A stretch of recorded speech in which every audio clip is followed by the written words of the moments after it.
The rain falls on London tonight, as it has fallen for 2,000 years. Somewhere beneath Aldgate Station, commuters board trains unaware that they stand on the graves of 200,000 plague victims. The platforms vibrate with passing trains. Passengers check their phones. No one looks down. No one considers what lies beneath the concrete and steel. 20 feet below, in darkness no modern light has touched, bodies lie stacked in mass graves. Men, women, children who died screaming as buboes swelled in their groins and armpits, who begged for water as fever consumed them, who were thrown into pits and covered with lime while some still breathed.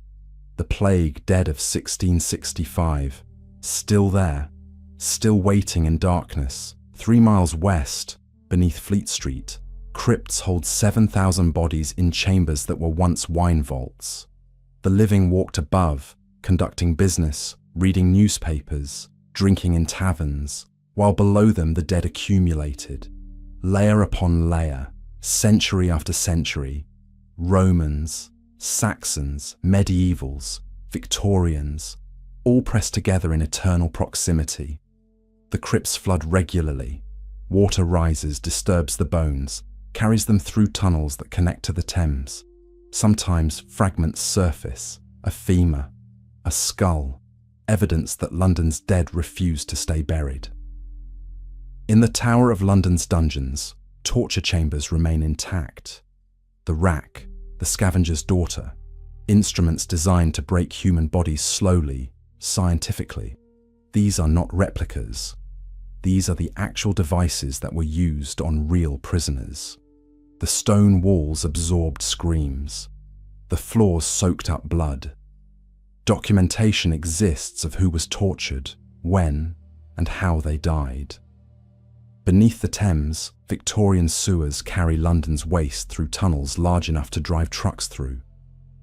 Joseph Bazalgette built them in 1858 to save London from the Great Stink, from cholera that killed tens of thousands, from filth that made the city uninhabitable. These sewers are navigable. You can walk through them, though few do. The workers who maintain them report things in their maintenance logs: structural anomalies, unexplained sounds recorded on equipment, the sensation of spatial disorientation in certain sections, where compass readings become unreliable.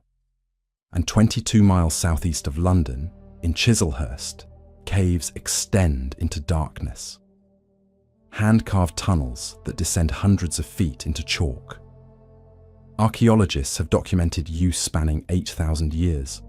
Neolithic tools have been found, Roman pottery, Saxon artifacts, medieval inscriptions, Victorian industrial excavation, World War II bomb shelter infrastructure where documented records show 15,000 people lived underground during the Blitz. Parts of these caves remain unmapped. Deaths from getting lost are documented in coroner's reports from 1830, 1903, 1947, and as recently as 1985. Bodies have been recovered decades after disappearance, preserved by the constant 50-degree temperature and low humidity. Tonight, we descend beneath Victorian London. Not the London of tourist brochures.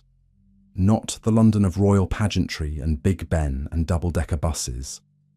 The other London, the one that exists in darkness, built on plague pits, documented in parish records, fed by sewers whose construction was the largest civil engineering project of the 19th century, where crypts overflow with bodies whose burial records are preserved in church archives. These are not legends whispered to frighten children. These are real places with documented histories. You can visit most of them. You can stand in Aldgate Station and feel trains rumble past above plague victims whose deaths are recorded in bills of mortality from 1665. You can tour the tower's dungeons and see torture instruments whose use is documented in trial records. You can walk through sections of Bazalgette's sewers on official tours. You can descend into Chislehurst caves with commercial tour operators. The Victorians built over their dead rather than moving them. Parliamentary records document debates about this practice. Medical officers raised concerns. Religious leaders objected. But economic considerations prevailed. Moving hundreds of thousands of bodies would cost fortunes and delay projects by decades. So they built through the dead.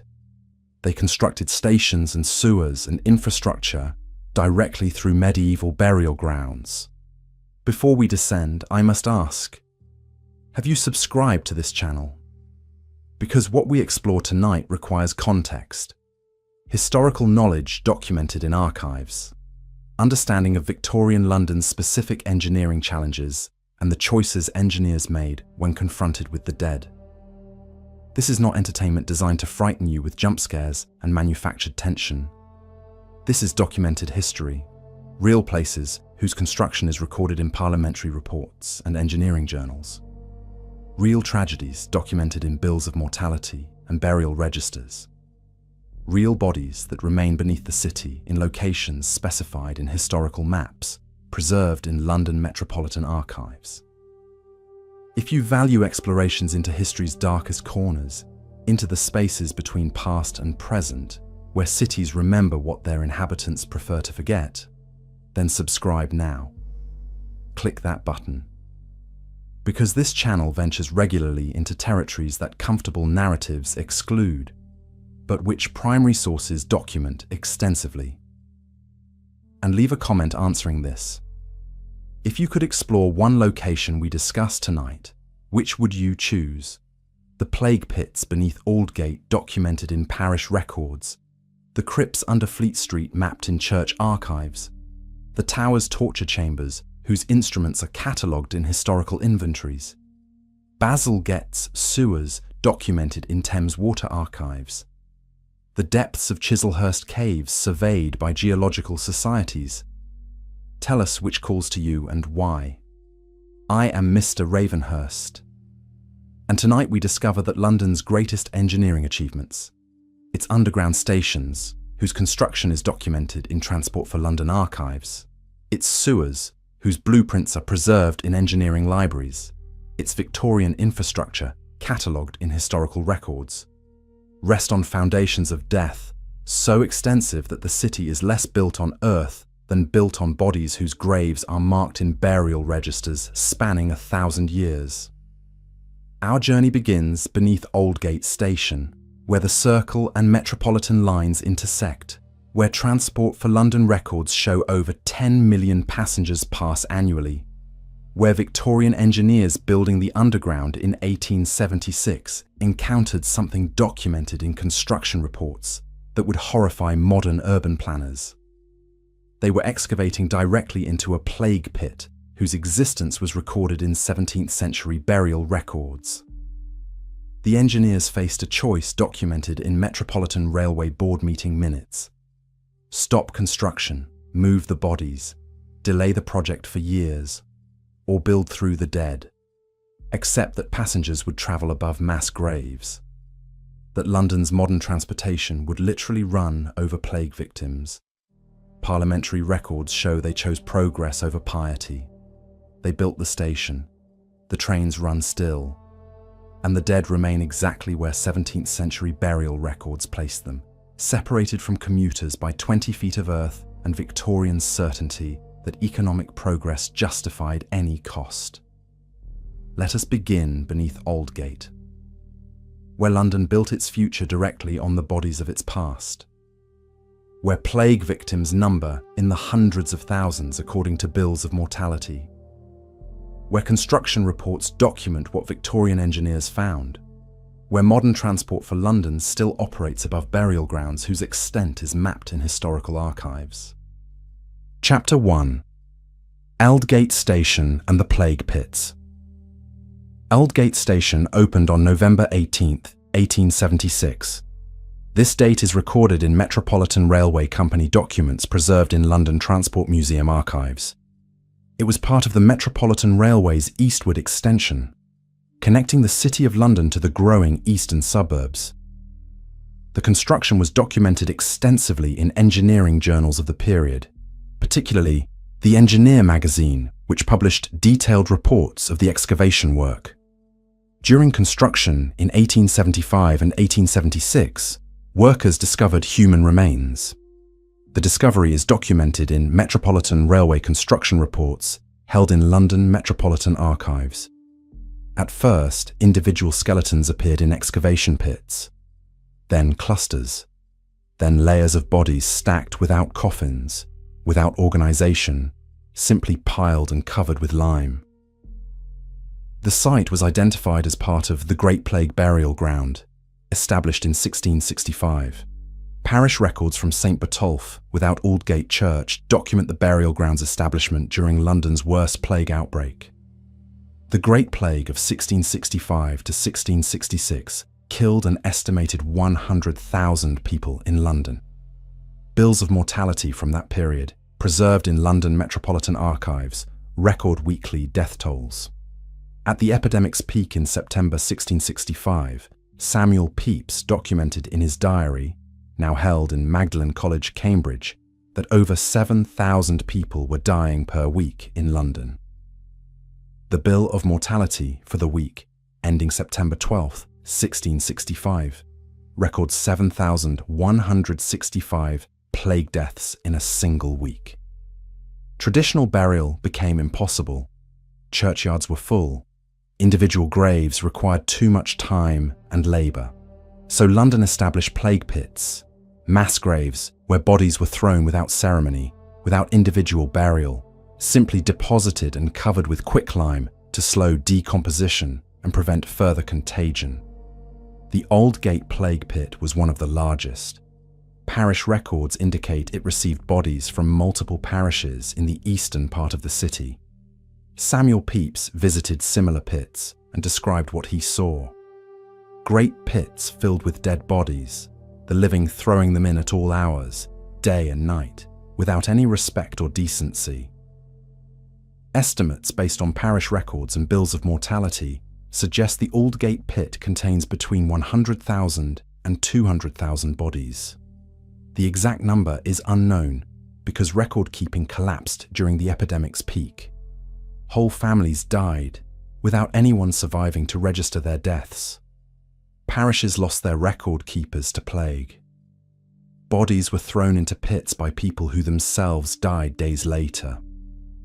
When Metropolitan Railway engineers discovered these bodies in 1875 to 1876, they faced a practical problem documented in company board meeting minutes. The railway route had been approved by Parliament. Land had been purchased. Construction contracts were signed. Shareholders expected completion on schedule. Moving 200,000 bodies would be impossible. Where would they go? London's cemeteries were already overcrowded, which is precisely why plague pits had been necessary in the first place. The cost would be enormous. The delay would bankrupt the company, and legally, there was no requirement to move them. Victorian-era laws regarding burial grounds were complex, but generally allowed construction through abandoned burial sites if they had been closed for more than 50 years. The Aldgate Pit had been closed for over 200 years. It had no markers, no individual graves, no legal protection. So the railway company made a decision documented in their construction records. They would build through the pit, disturbing as few bodies as possible, but not attempting to move them. The station would be constructed with the plague dead remaining in place. Engineering reports describe the precautions taken. Workers were instructed to handle any remains with respect. Any intact bones were to be reburied in deeper sections of the pit. The station platforms would be built on vaulted foundations to minimize disturbance to the burial ground below. The work proceeded. Construction journals from 1876 make no mention of workers refusing the assignment or protesting the decision. This was Victorian London. The dead were resources to be managed, not obstacles to progress. Workers who had grown up in a city where cholera killed thousands regularly were not sentimentally attached to bodies that had been dead for 2 centuries. Aldgate Station opened for service on November 18, 1876. From that day to this, Trains have run through the station, passengers have boarded and disembarked, and the plague pit has remained exactly where it was, 20 feet below the platforms. In 1877, just months after the station opened, engineers noticed structural problems. The platforms were settling unevenly. Cracks appeared in walls. The vaulted foundations that were supposed to minimize disturbance to the burial ground below were themselves being disturbed by the instability of the ground that consisted largely of decomposed human remains mixed with lime and earth. Remedial work was necessary. Engineering reports from 1877 to 1878 describe additional excavation to stabilize foundations. Workers encountered more bodies. These were documented in construction logs but were left in place. The engineering solution was to pour concrete foundations deeper and wider, essentially entombing the plague victims more completely than their original burial had done. The station has been renovated multiple times since. Major work in 1938, 1965, and 2010. Each renovation has been documented by Transport for London. Each time, workers have encountered human remains. The 2010 renovation report, which is publicly available through Transport for London's archives, specifically mentions that construction work was complicated by the presence of human remains from the 17th century plague pit known to exist beneath the station. During the 2010 work, archaeological oversight was required under English heritage guidelines. Archaeologists from the Museum of London Archaeology Service documented the findings.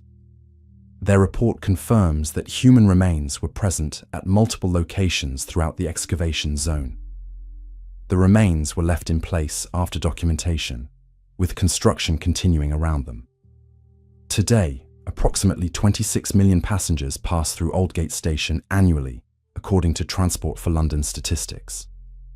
That is over 70,000 people per day standing on platforms, boarding trains, changing lines, completely unaware that they are directly above one of London's largest plague pits. The station makes no mention of this history. There are no plaques, no historical markers, no indication that 200,000 plague victims lie beneath the tracks. Transport for London's official history of the station, available on their website, mentions that the station is built on ground with a complex history, but provides no details about the plague pit. This is not unique to Aldgate. Multiple London Underground stations are built over burial grounds. Liverpool Street Station, opened in 1874, was built over Bethlehem Burial Ground, which received bodies from the infamous Bedlam Psychiatric Hospital. Construction records document the discovery of over 1,000 bodies during excavation, many showing evidence of restraints and violent deaths. These were patients from Bedlam who died in the hospital and were buried in unmarked graves between 1569 and 1738.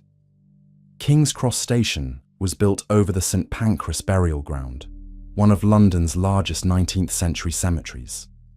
When the station was expanded in the 1860s, over 10,000 bodies were supposed to be moved to Brookwood Cemetery. Parish records indicate that approximately 8,000 were actually moved. The remaining 2,000 were built over, their graves now underneath platforms and tunnels. But Aldgate remains the most extensive burial ground beneath any London station. The plague pit's size, estimated at over 4 acres based on parish maps from the 17th century, means that it extends beyond the station footprint. Buildings surrounding the station are also constructed over the pit. The street above the station runs directly through the burial ground. What happened to the bodies during plague time is documented in contemporary accounts. Daniel Defoe's A Journal of the Plague Year, published in 1722, but based on extensive research into parish records and survivor testimony, describes the burial process. The pit being finished, the cart came with fresh dead, and there they were thrown in, higgledy-piggledy, rich and poor, naked and clothed, all together, for there was no time to lay them out, or to search their pockets, or to strip them, or to weep for them. nor was there any ceremony used at their burial, neither the passage reader to read, nor the sexton to see that the body was decently buried. Samuel Pepys, whose diary is considered one of the most reliable primary sources for 17th century London life, recorded his visit to a plague pit in September 1665. "I walked to Greenwich, and in my way saw a coffin with a dead body therein, dead of the plague, lying in an open close belonging to Combe Farm. It frighted me mightily, and I was forced to walk into the fields, where I saw more dead bodies, till I came to the pit, and there saw they had so many both dead and sick, that there was not ground enough to bury them." These accounts confirm that plague pits were exactly what Victorian engineers encountered at Aldgate: mass graves without individual burials, without coffins for most victims, simply bodies thrown into excavated pits and covered with earth and lime as quickly as possible to prevent further contagion. The lime used in burial was calcium oxide, also called quicklime. Contemporary medical theory held that lime would speed decomposition and kill plague contagion. This was partially correct.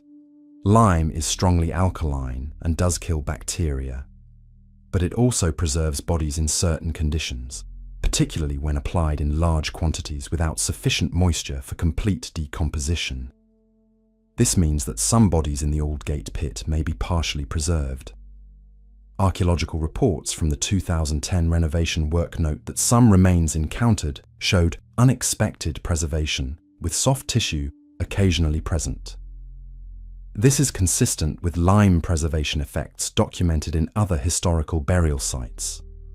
The plague itself was Yersinia pestis, a bacterium transmitted by fleas living on black rats. This was not understood in 1665. Contemporary medical theory blamed miasma, bad air, or divine punishment. The actual mechanism of transmission would not be discovered until the late 19th century, but the symptoms were horrifically documented. Bills of mortality recorded cause of death, and plague was listed separately from other causes. The characteristic symptom was buboes, swollen, painful lymph nodes in the groin, armpits, or neck, filled with blood and pus. These could grow as large as apples. Fever, vomiting, and hemorrhaging followed. Most victims died within a week of symptom onset. Some died within hours. There was no effective treatment. Physicians fled London. Those who remained tried bleeding, purging, and various herbal remedies, none of which worked. The only effective public health measure was quarantine. Houses where plague was discovered were marked with red crosses and sealed with inhabitants inside, sick and healthy together, for 40 days. Parish records document numerous cases of entire families dying sealed inside their homes. London's population in 1665 was approximately 460,000, according to contemporary estimates. The plague killed approximately 100,000, nearly 25% of the population. But the death toll was not evenly distributed. The eastern districts where Aldgate is located suffered higher mortality rates than wealthier western districts. Parish records show some eastern parishes lost over 50% of their population. After the plague ended in 1666, stopped by the Great Fire of London in September, which burned for 4 days and destroyed over 13,000 houses, the plague pits were closed. Earth was piled over them. No markers were placed. No memorials erected. The pits simply became waste ground, then eventually were built over as London expanded.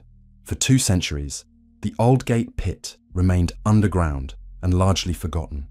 Local residents knew vaguely that the area had been plague burials, but specific boundaries were lost. When Metropolitan Railway engineers began excavation in 1875, they knew they were in the general vicinity of plague burials, but did not know the pit's extent. The discovery during construction was documented, but not publicised. The Metropolitan Railway Company did not want attention drawn to the fact that they were building through a mass grave. Contemporary newspapers made no mention of it. The station simply opened, and Londoners began using it without being told what lay beneath. This pattern repeated throughout Victorian London. Between 1860 and 1900, as London expanded its underground system and sewer network, engineers repeatedly encountered burial grounds. The consistent response, documented in engineering reports and company archives, was to build through them, move as few bodies as necessary, and avoid public discussion of the matter. This was not callousness, but pragmatism, shaped by Victorian attitudes toward death and progress. Victorians were surrounded by death in ways modern people are not. Child mortality was high. Approximately 1 in 3 children died before age 5. Disease was constant. Cholera epidemics in 1832, 1848, 1854, and 1866 killed tens of thousands. Tuberculosis killed thousands more every year. Death was intimate, frequent, and visible. In this context, bodies that had been dead for 2 centuries were not emotionally significant. They were obstacles to infrastructure development. They were resources to be managed. Victorian engineering journals discuss human remains in the same practical language used for discussing soil conditions or groundwater levels. Modern transport for London inherited this Victorian pragmatism. The 2010 Aldgate renovation report treats the plague pit as an engineering consideration, not a historical tragedy. The report notes that care was taken to minimize disturbance to human remains, but makes clear that construction proceeded regardless. The station needed modernization. The dead below were not a reason to cancel necessary work. Standing on Aldgate station platform today, you would notice nothing unusual. It looks like any other underground station. White tile walls, yellow warning strips at platform edges, electronic displays showing train arrivals, the constant breeze that precedes trains through tunnels, the smell of brake dust and electrical systems. But if you stand still and pay attention, you might notice that the platform floor is uneven in places, that certain sections have been patched and repaired repeatedly, that the walls show signs of structural movement, hairline cracks that have been filled but which reappear. These are the evidence of the unstable ground below. Ground that is not solid earth but compressed human remains mixed with lime and soil. The plague pit beneath Aldgate station is not unique, but it is exceptional in scale. Most plague pits in London contained hundreds, or at most a few thousand bodies. Aldgate contains 100,000 or more. This makes it one of the largest mass graves in European history, comparable to medieval plague pits in Paris or mass graves from the 30 Years' War. And unlike those historical mass graves, which have been marked, memorialized, and protected, the Aldgate pit remains in active use. Not for burial, that ended in 1666, but as the foundation for one of the world's busiest transport systems. Over 70,000 people per day stand on those bodies, traveling through the city, unaware of what supports them. This raises questions that Victorian engineers did not consider important, but which modern historians find troubling. What obligation do we have to the dead who were buried without ceremony and then built over without consent? Should mass graves be protected even when they are inconvenient? Does progress justify building literally on the bodies of plague victims? Victorian answers were clear. Progress justifies everything. The dead have no rights. Infrastructure serves the living. Build where necessary, regardless of what lies beneath. Modern answers are more complex, but have resulted in the same practical outcome. The station remains. The trains run. The bodies stay where they were placed in 1665. And 70,000 people per day travel through Aldgate, unaware that they are walking over one of the largest mass graves in London's history. We ascend now from Aldgate Station, from the plague pit that holds 200,000 bodies documented in 17th century burial records. we descend again into different darkness. Not ancient mass graves, but Victorian engineering. Not plague victims, but the infrastructure built to save London from cholera and filth. We enter the sewers, Joseph Bazalgette's masterwork, the tunnels that carry waste from 8 million people, the underground rivers that made modern London possible. Chapter 2. London Sewers, Bazalgette's Underground Rivers. In the summer of 1858, London nearly ceased to function. The temperature reached over 30 degrees Celsius, unusually hot for London. The Thames, which had served as London's primary sewer for centuries, was at low water due to drought. The river became an open cesspit. The smell was overwhelming. Parliament, which sits directly beside the Thames, could not conduct business. Members vomited during sessions. Curtains were soaked in chloride of lime in a futile attempt to mask the stench. This became known as the Great Stink. Contemporary newspapers documented it extensively. The Times published daily reports on the smell. Charles Dickens wrote about it. Benjamin Disraeli, then Chancellor of the Exchequer, described the Thames as a Stygian pool reeking with ineffable and unbearable horror. But the Great Stink was merely the climax of a crisis decades in the making. London's sewage system, or lack thereof, had become incompatible with the city's size. London's population had grown from 1 million in 1800 to over 2.5 million by 1858. The infrastructure had not kept pace. Most London houses had cesspits, holes in the ground where waste accumulated. These were supposed to be emptied regularly by night soil men who carted the waste away. But enforcement was inconsistent. Cesspits overflowed. Waste leaked into groundwater. And increasingly, waste went into drains that flowed to the Thames. The Thames was London's water source.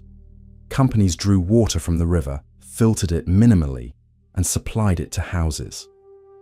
This meant Londoners were drinking water contaminated with sewage. The result was predictable. Cholera.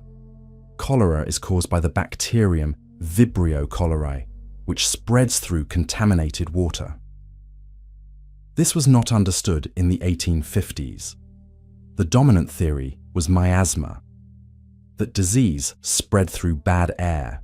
But Dr. John Snow, a London physician, had demonstrated in 1854 that cholera spread through water, not air. Snow's famous investigation of the Broad Street outbreak in Soho proved the water transmission theory. During an outbreak in August and September 1854, over 600 people died in Soho within days. Snow mapped the deaths and found they clustered around the Broad Street pump, a public water pump supplied by a well. Snow investigated and found that the well was contaminated by sewage from a nearby cesspit. A baby had died of cholera, and the mother had washed contaminated diapers and dumped the water in the cesspit. The waste leaked into the well. Everyone who drank from the Broad Street pump contracted cholera. Snow convinced local authorities to remove the pump handle, preventing further use. The outbreak ended immediately. Snow's investigation, documented in his book On the Mode of Communication of Cholera, published in 1855, proved that cholera spread through water contaminated with sewage. But London authorities were slow to accept Snow's findings. The miasma theory was deeply entrenched, and accepting that water was the problem meant accepting that London's entire sewage system needed to be rebuilt. The cost would be enormous.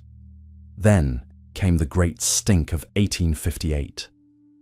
Parliament could not ignore a problem that made their chamber unusable.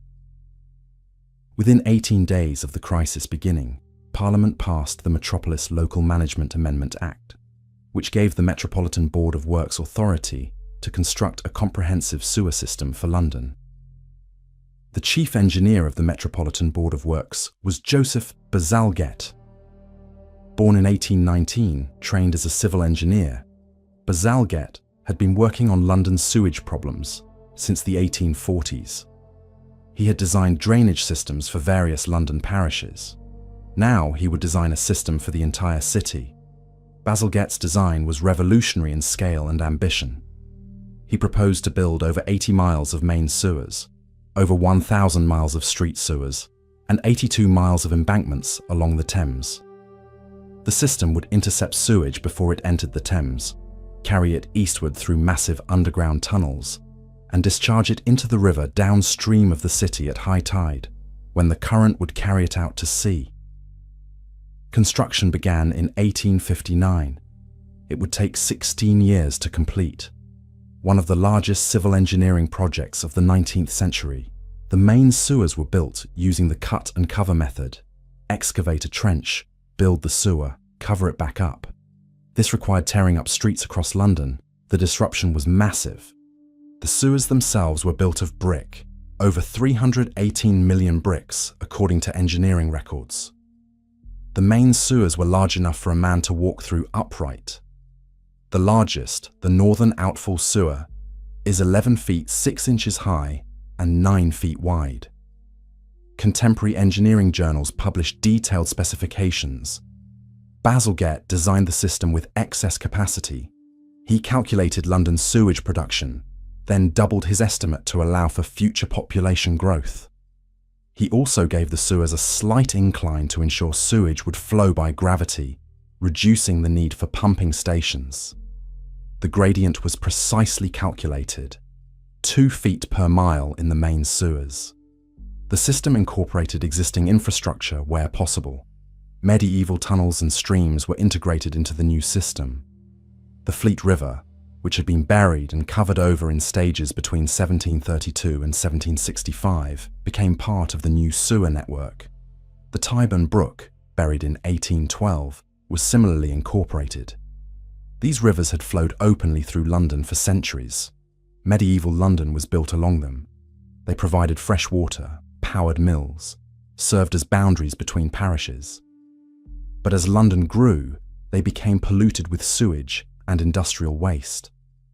So they were covered over, converted from rivers into sewers, buried beneath streets and buildings.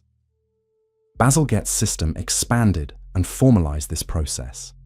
The new sewers often followed the routes of buried rivers because those routes had natural gradients that aided water flow.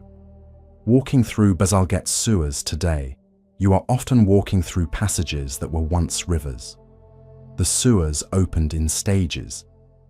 The southern system opened in 1865.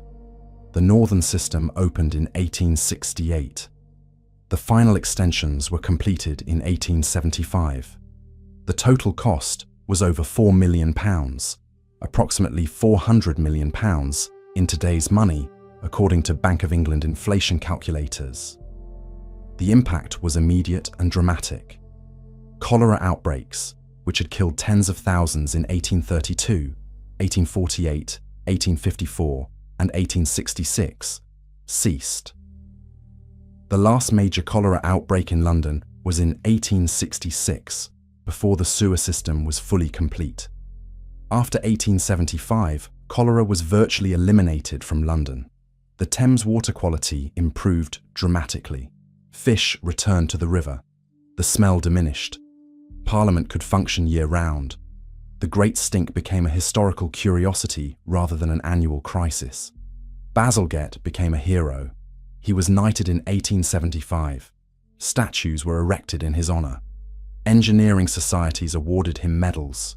He is buried in Wimbledon, and his gravestone identifies him as the designer of London's drainage system. But the sewers themselves quickly became invisible. They were underground, out of sight. Londoners benefited from them but did not think about them. The Victorian attitude was that sewers should be invisible, that waste should be removed without anyone having to contemplate it. This attitude persists. Modern Londoners use the sewer system constantly but rarely consider it. Approximately 1.4 billion litres of sewage flow through the system daily, according to Thames Water statistics. That is the waste from over 8 million people, plus industrial discharge, plus stormwater during rain. The system still functions largely as Bazalgette designed it. It has been expanded and improved, but the core Victorian infrastructure remains in operation. The main sewers Bazalgette built in the 1860s still carry the majority of London's sewage.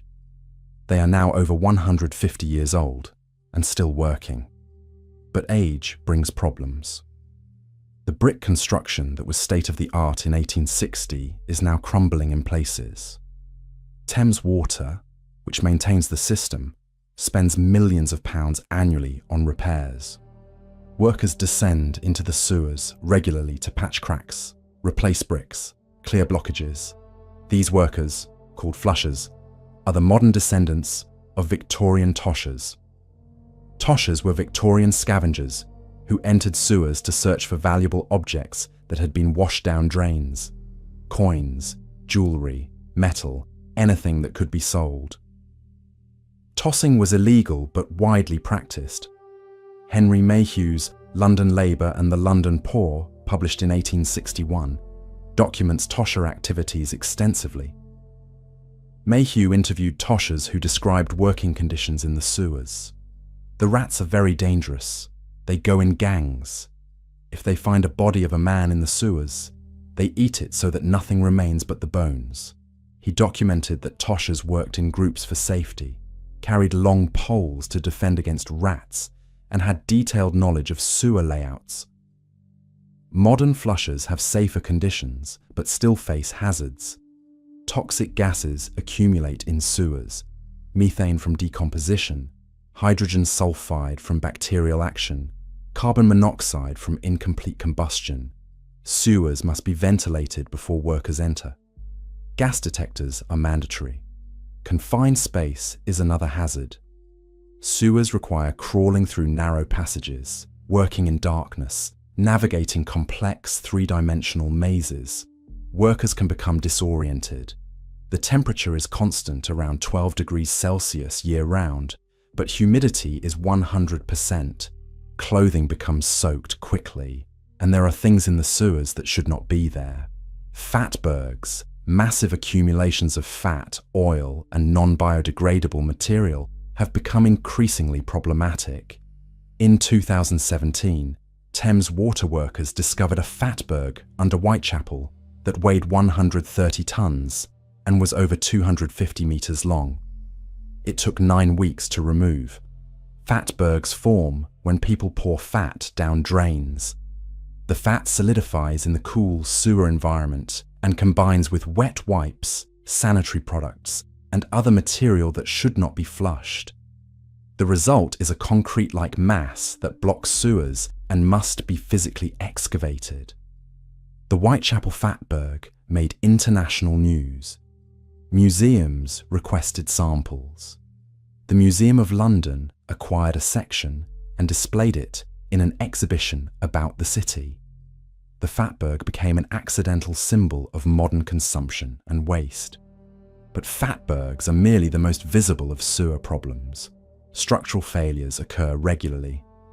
In 2016, a sewer collapsed under a street in Greenwich, creating a sinkhole that swallowed a car. In 2020, heavy rain overwhelmed the system's capacity, causing sewage to back up into streets and houses in multiple London boroughs. Climate change is making these problems worse. London receives more intense rainfall than in Victorian times. Bazalgette's system was designed for the climate of the 1860s. Current rainfall patterns exceed its capacity. During heavy storms, the system cannot handle the volume. Combined sewer overflows, discharge points where excess water and sewage are released directly into the Thames, activate regularly. Thames water data shows that combined sewer overflows discharge into the Thames over 50 times per year on average. During heavy rain, raw sewage enters the river. This is a consequence of Bazalgette's design. The sewers carry both sewage and stormwater. When it rains heavily, the combined volume exceeds pipe capacity, and overflow valves open automatically to prevent the system from backing up into houses. This is why London is currently constructing the Thames Tideway Tunnel, a new super sewer designed to capture overflow during storms. Construction began in 2016 and is scheduled to complete in 2025. The tunnel will be 15 miles long and over 7 meters in diameter. It will run beneath the Thames, intercepting overflow before it enters the river. The cost is approximately £4.2 billion, making it one of the most expensive infrastructure projects in UK history. It is essentially Bazalgette's system updated for the 21st century. The same problem, how to handle sewage for a massive urban population, requires the same solution: massive underground infrastructure. But the Thames Tideway Tunnel will not replace Bazalgette's sewers. It will supplement them. The Victorian infrastructure will remain in operation. Bazalgette's brick sewers will continue carrying sewage as they have for over 150 years.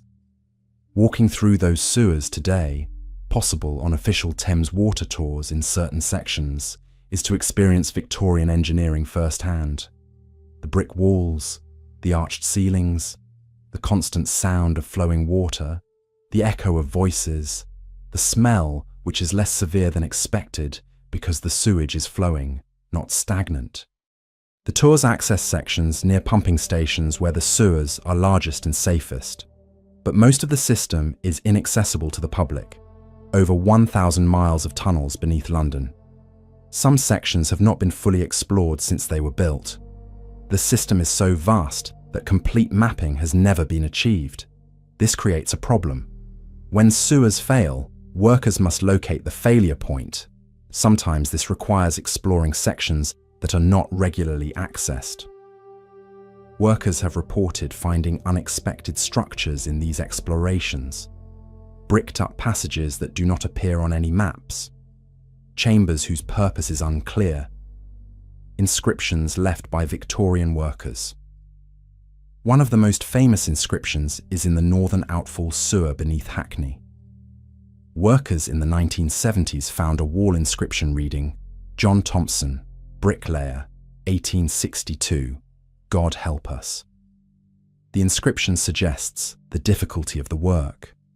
Bricklayers spent years underground, building sewers in darkness, breathing bad air, constantly wet, facing danger from cave-ins and toxic gases. Victorian construction records document numerous deaths during sewer construction. The official figure is 6 workers died during the main sewer construction between 1859 and 1875. But this figure is disputed. Trade union records suggest the real number was higher. Workers who died from diseases contracted in sewers were often not counted as construction deaths. The dangers were real. In 1862, a section of sewer collapsed in Shoreditch, burying 4 workers. 3 died. In 1863, toxic gas overcame 2 workers in Bermondsey. Both died. In 1868, flooding trapped workers in a section under construction near the Thames. 5 drowned before rescuers could reach them. These deaths are documented in coroner's reports and contemporary newspapers. They were considered regrettable but acceptable costs of progress. Victorian attitudes toward worker safety were different from modern standards. Dangerous work was expected to produce casualties. The important thing was completing the project. And the project was completed. Bazalgette's sewers opened on schedule. The system worked exactly as designed. Cholera was eliminated. The Thames became cleaner. London's population continued to grow, from 2.5 million in 1858 to over 6 million by 1900. The sewers handled the increased waste load. The system became a model for cities worldwide. Engineers from Paris, New York, Berlin, Tokyo visited London to study Bazalgette's design. Similar systems were constructed in major cities globally. The principles Bazalgette established: intercepting sewage before it reaches water sources, using gravity flow in large tunnels, discharging downstream of population centres, became standard practice. Today, Thames Water maintains the system with a staff of over 5,000 workers. Approximately 100 flushers work in the sewers regularly. They use modern equipment, LED headlamps instead of candles, gas detectors instead of canaries, GPS trackers for safety. But they navigate the same Victorian tunnels, built of the same bricks, following the same routes as the workers who built them over 150 years ago. The sewers are alive in a way that other infrastructure is not. They carry flowing water constantly. They host ecosystems, bacteria that break down sewage, rats that feed on organic matter, fish that enter from the Thames during high tide. The sewers are wet, dark, and biologically active. And they are old. Over 150 years of continuous operation, over 150 years of sewage flowing through brick tunnels, over 150 years of chemical reactions between sewage and mortar, slowly dissolving the bricks. The system is aging, degrading, moving toward eventual failure. Thames Water's reports acknowledge this. The Victorian sewers have a finite lifespan. At some point, they will need to be replaced entirely. But the cost of replacing over 1,000 miles of tunnel beneath a functioning city of 8 million people is almost incalculable. It would require tearing up streets across London. The disruption would last decades. The cost would be tens of billions of pounds. So instead, Thames Water patches and repairs. They replace sections that fail. They line tunnels with modern materials to extend their life. They monitor the system constantly for signs of imminent collapse. The goal is to keep the Victorian system functioning as long as possible, while gradually building supplementary infrastructure like the Thames Tideway Tunnel. This means that London's sewage system is essentially a Victorian system being maintained with 21st century technology. The foundation is 150-year-old brick. The pipes, pumps, and monitoring equipment are modern. It is a hybrid, old and new coexisting, each necessary for the system to function. Standing in the sewers, you experience this hybridity directly. Victorian brick arches overhead, modern LED lights on the walls, sewage from 8 million people flowing past your feet through tunnels designed by a Victorian engineer using calculations he performed by hand. Bazalgette could not have imagined London's current population. When he designed the system, London had 2.5 million people. Now it has 8 million. Yet his system, enlarged and modified but still fundamentally Victorian, handles the increased load. His decision to build excess capacity, to design for twice the population he was serving, has allowed the system to survive far longer than he could have anticipated. This is perhaps Bazalgette's greatest achievement, not just designing a system that worked in 1865, but designing a system robust enough to still work over 150 years later, serving a city 3 times larger than the one it was designed for. The sewers beneath London are a monument to Victorian engineering, but they are also a reminder of the temporary nature of all infrastructure. What seems permanent, brick tunnels beneath city streets, is actually aging, degrading, moving toward eventual replacement. The sewers will outlast us, but they will not outlast London. Eventually they will fail, and when they do, the city will build again, as Bazalgette built over medieval rivers, as London has always built, over what came before, incorporating the past into the present, burying layers of history beneath layers of infrastructure. We ascend now from the sewers, from Bazalgette's underground rivers that saved London from cholera. We ascend to a different kind of darkness, not infrastructure, but incarceration, not public health, but state violence. We enter the Tower of London's dungeons, where torture was not hidden but displayed, where pain was scientific, where the instruments that broke bodies remain exactly where they were used, catalogued and preserved, evidence of horrors that the English state committed and documented with bureaucratic precision. Chapter 3: Tower of London, the Dungeons of State Terror. The Tower of London was not built as a prison. William the Conqueror ordered its construction in 1066, immediately after the Norman conquest of England. The White Tower, the central keep that gives the fortress its name, was completed in 1078. Its purpose was military and symbolic: to control London, to defend against invasion, to demonstrate Norman power over the conquered English population. But within decades, the tower was also functioning as a royal prison. Its first recorded prisoner was Ranulph Flambard, Bishop of Durham, imprisoned in 1100 by King Henry I. Flambard escaped in 1101, the first of very few successful escapes from the tower. Over the next 9 centuries, the tower would hold thousands of prisoners: royalty, nobility, religious leaders, political opponents, anyone whom the monarch considered dangerous. The tower was England's most secure prison, its most feared detention facility, the place where those who challenged royal authority disappeared. The tower has held more famous prisoners than any other building in English history. The princes in the tower, Edward V and his brother Richard, Duke of York, disappeared there in 1483, likely murdered. Anne Boleyn, Henry VIII's second wife, was imprisoned and beheaded there in 1536.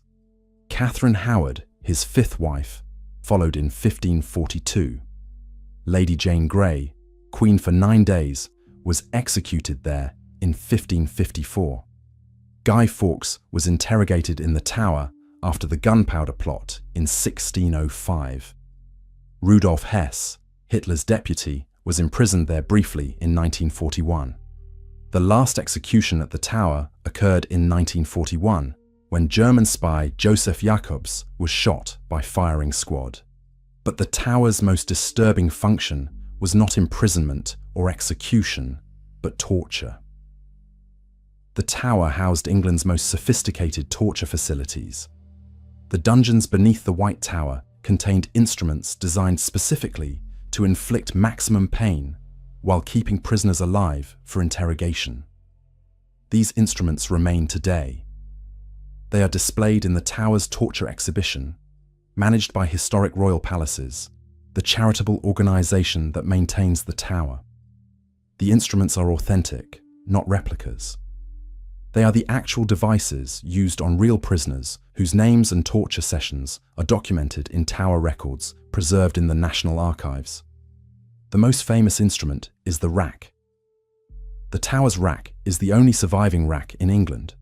It consists of a wooden frame with rollers at each end. The prisoner was laid on the frame, wrists bound to one roller, ankles to the other. The torturer turned handles to rotate the rollers in opposite directions, stretching the prisoner's body. The rack was designed to dislocate joints progressively. Shoulders and hips would dislocate first. If torture continued, the spine would stretch, vertebrae separating. Prisoners could be stretched several inches. The pain was excruciating. Muscles tore, ligaments snapped, bones ground against each other in dislocated joints. The rack was used extensively during the Tudor period, particularly during Elizabeth I's reign, 1558 to 1603, when religious persecution was at its peak. Catholic priests suspected of plotting against the Protestant Queen were racked regularly. Records show that some prisoners were racked multiple times over weeks or months. John Gerard, a Jesuit priest captured in 1594, left a detailed account of his torture on the tower's rack.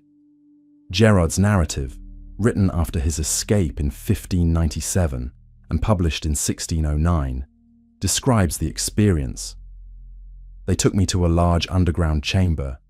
They placed my wrists into iron gauntlets attached to the wall. Then they fastened a belt around my waist and attached it to one roller of the rack, and my feet they bound to another roller. They turned the wheels until my body was stretched straight. Then they turned more, and my arms and legs began to stretch.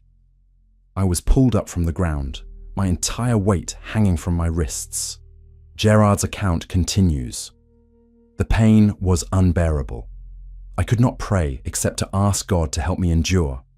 They asked me questions. but I could barely speak. When I refused to answer, they turned the wheels more. I felt my bones pulling apart. I think I fainted, for I do not remember clearly after that. Gerard survived the rack. He escaped from the tower in 1597 by climbing down a rope from a cell window during a storm. His account is one of the few first-hand descriptions of rack torture that survives. Tower records document the use of the rack through warrant books preserved in the National Archives. Each torture session required written authorization. The lieutenant of the tower would receive a warrant from the Privy Council specifying which prisoner should be tortured, for what duration, and how severely. These warrants are matter-of-fact documents. They do not use euphemisms, they specify the rack explicitly. One warrant from 1591 orders: "We authorize you to place the prisoner Edmund Campion upon the rack and to turn it until he confesses the names of other Catholics in England, or until he can endure no more." Edmund Campion was a Jesuit priest executed for treason in 1581. He was racked 3 times in the tower. Contemporary accounts report that after the 3rd session, Campion could no longer walk and had to be carried to his trial. He was convicted and hanged, drawn, and quartered at Tyburn. The rack was not the only torture instrument in the tower. The scavenger's daughter, invented in the tower during Henry VIII's reign, worked in reverse to the rack. Instead of stretching, it compressed. The prisoner was forced into a kneeling position, and an iron frame was tightened around the body, forcing head toward knees, compressing chest and abdomen. The compression restricted breathing. Blood pooled in the extremities. Prisoners sometimes hemorrhaged from nose and ears due to pressure. The scavenger's daughter is no longer extant, but contemporary illustrations and descriptions preserved in tower records document its design and use. Manacles were another method. The prisoner was suspended from chains attached to the ceiling, wrists in iron cuffs, feet barely touching the ground. This position, known as strappado, dislocated shoulders. Weights could be added to the prisoner's feet to increase the effect. Guy Fawkes was subjected to manacles in the Tower in November 1605 after his arrest for the Gunpowder Plot. King James I signed warrants authorizing torture to discover the names of Fawkes's fellow conspirators. Fawkes's signature before torture is firm and clear. His signature after torture, visible on his confession preserved in the National Archives, is barely legible, a weak scrawl suggesting extreme physical damage to his hands and arms. These methods were legal under English law, with authorization. Torture required a warrant from the Privy Council or the monarch. It was not casual or arbitrary, but bureaucratic. The English state tortured prisoners systematically, with paperwork. This distinguishes English torture from continental European torture under the Inquisition, which was conducted by religious authorities. In England, torture was secular, state-controlled, and documented in government records. The warrants, the confession transcripts, the financial accounts showing payment to torturers, all preserved in the National Archives. Torturers were paid for their work. Tower records show regular payments to the lieutenant's staff for extraordinary services, a euphemism for torture. The amounts were substantial, several pounds per session, equivalent to weeks of normal wages for a labourer. The torture chambers themselves are beneath the White Tower, in the basement level. These are not dungeons in the sense of cells, but working rooms, stone floors with drains, walls with iron rings for attaching chains, windows at ground level, providing minimal light and ventilation. The tower's exhibition allows visitors to descend into these chambers. You can see the stone floors, the iron rings, the drains. You can see the rack. You can read placards describing its use. You can stand where prisoners were tortured and imagine, though imagination falls short of reality, what occurred there. The tower also contains actual prison cells. The Salt Tower and the Beauchamp Tower both held prisoners, and the walls contain graffiti carved by prisoners during their incarceration. Some carvings are simply names and dates. Others are more elaborate: family crests, religious symbols, entire texts. The most famous inscription is in the Beauchamp Tower, carved by John Dudley, one of the sons of the Duke of Northumberland, who was imprisoned in 1553 after his father's failed attempt to place Lady Jane Grey on the throne. Dudley carved an elaborate design featuring the family emblem, a bear and ragged staff, along with roses, honeysuckle, and the names of his brothers, all imprisoned with him. These carvings are preserved and displayed. Historic royal palaces has catalogued them extensively.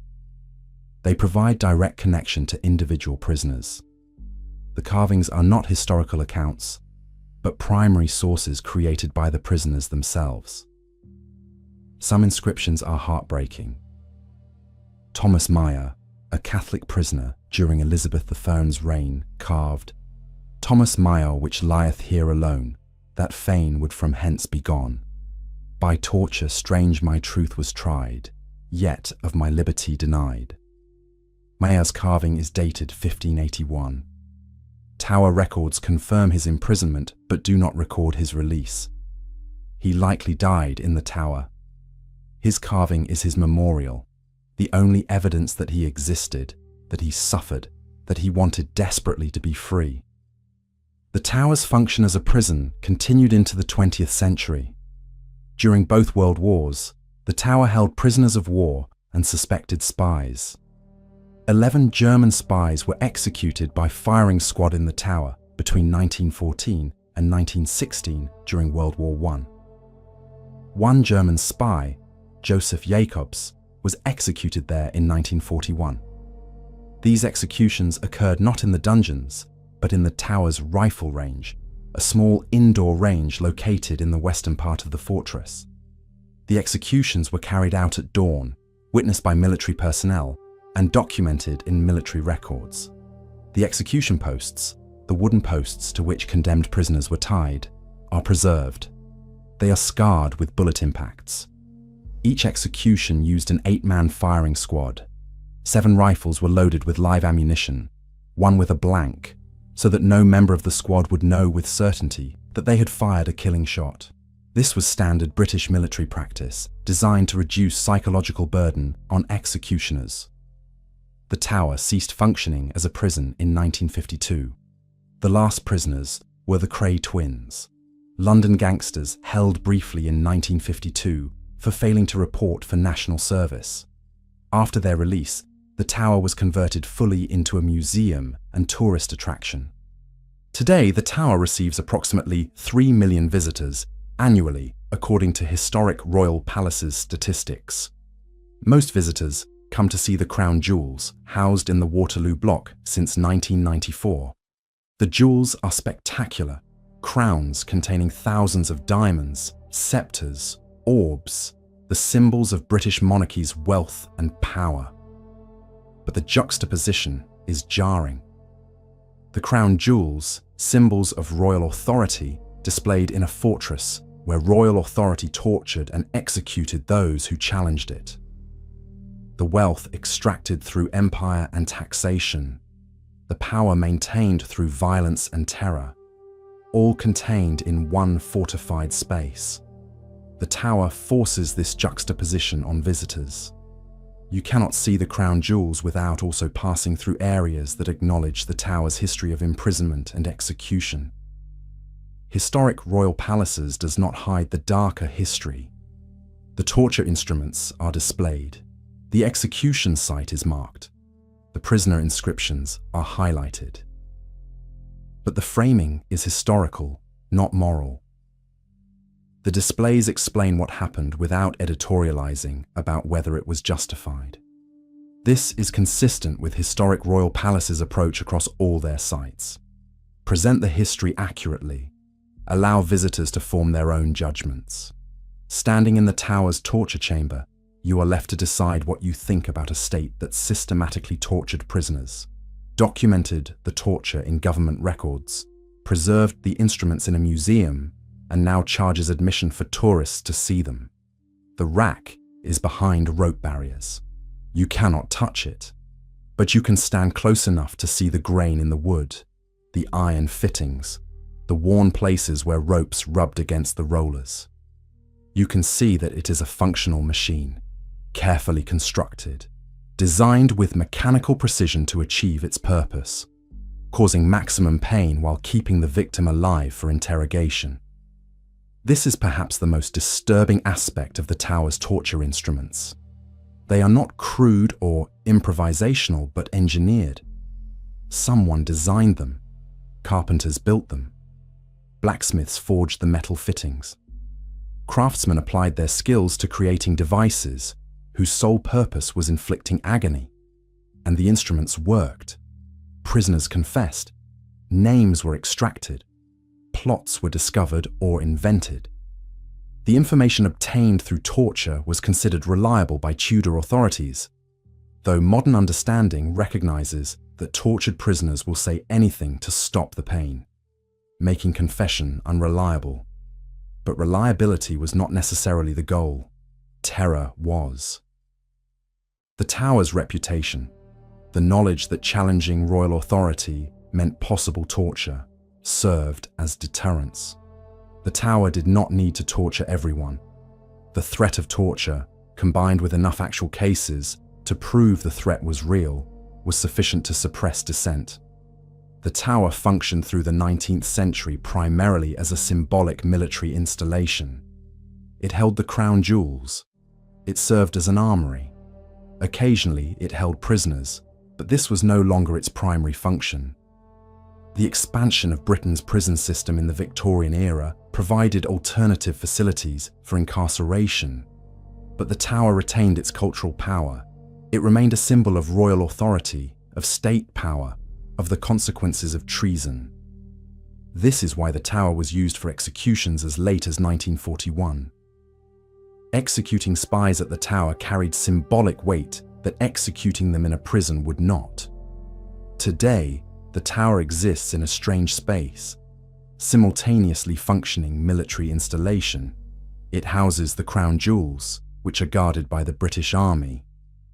Historical museum, managed by the charity Historic Royal Palaces, and tourist attraction, 3 million visitors annually.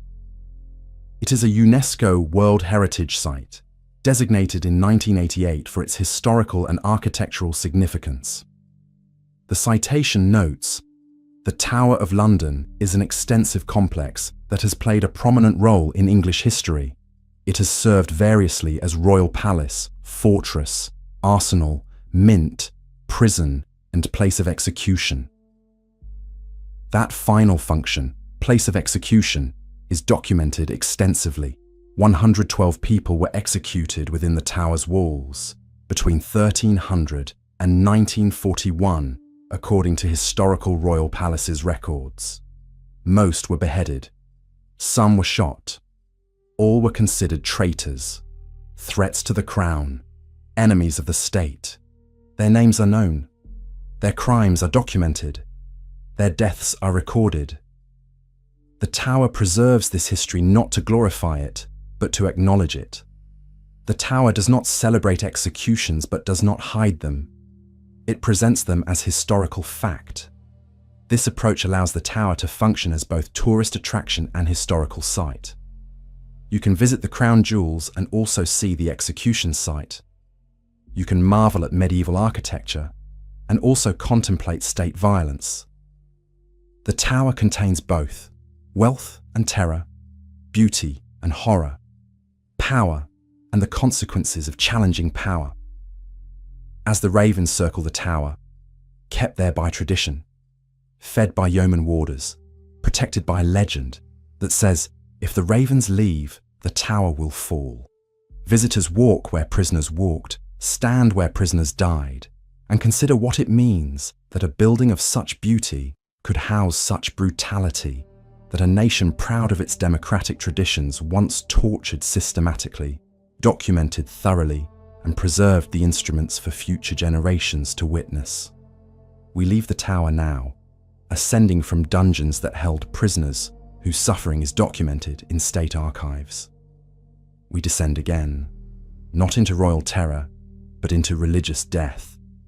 not into torture chambers, but into crypts, not into state violence, but into the accumulated weight of 1,000 years of burial.